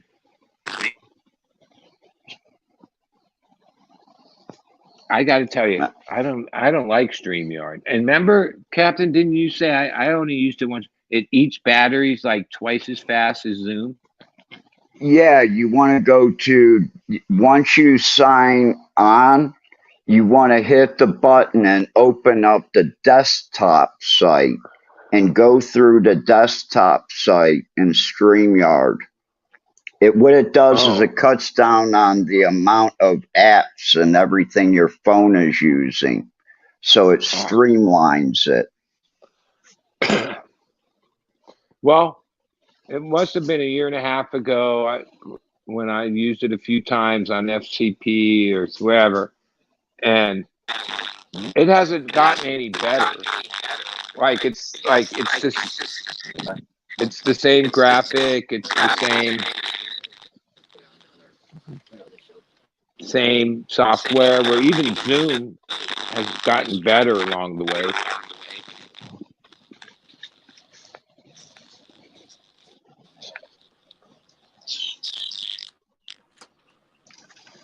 Is mine? Not really.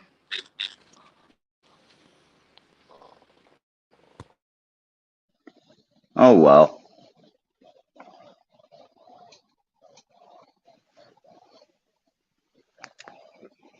Things we But have I to put get up with. But thank you, Dee, for having us tonight. Yeah, man. Like, yeah, maybe this time we should just end the stream now, early for the night. And don't forget, everybody, just a reminder before we do outros, the safety reading tomorrow here on the same channel, 12 o'clock Pacific, 3 o'clock Eastern Standard Time. That sounds better now. Anyways, who wants to go first? I'll go first. Like I said earlier, thank you, Dee. Thanks for everybody out in chat sticking with us tonight. Moving over to Dee's channel while Fumador is out of the country and enjoying himself, hopefully a little bit. Everybody have a wonderful night, a wonderful day. Stay high, stay cool. Catch you on the next round. Peace. bye. All right, I'm done. But we figured it out. It was his mic. At least that's what it seems like. I thought it might have been me since I was doing so much talking. But all right, Dee, thank you, and I'll see you around.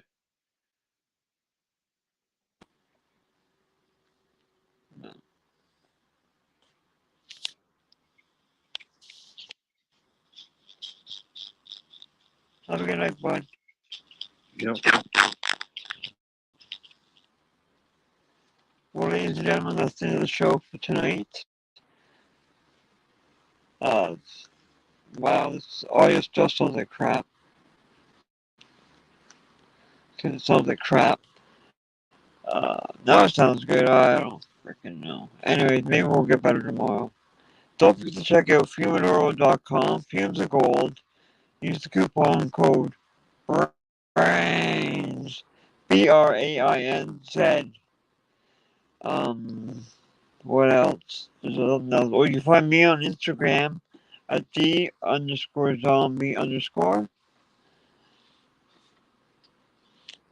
Now I sound odd. Jesus. Oh, anyways, what else? Thanks to everybody for watching. Thank you for everyone joining my server. This is going to be a temporary thing until we get the Funeral channel back up and running properly. So tomorrow night, or tomorrow, the States meeting will be here again on this channel, my channel, and then we'll see what happens from there. I hope everybody has a great night, and we'll check you on the next one. Be kind, be safe, puff something wonderful, as Fuminor says. Big thanks to Fuminor, and big thanks to everybody that came on tonight and on the panel, and thanks to the chat that were chatting, and maybe there's people in there not chatting in the background, doing work, doing something. Alright. Have a good night, everybody. And remember, if the women don't find you handsome, at least they find you handy. Peace out.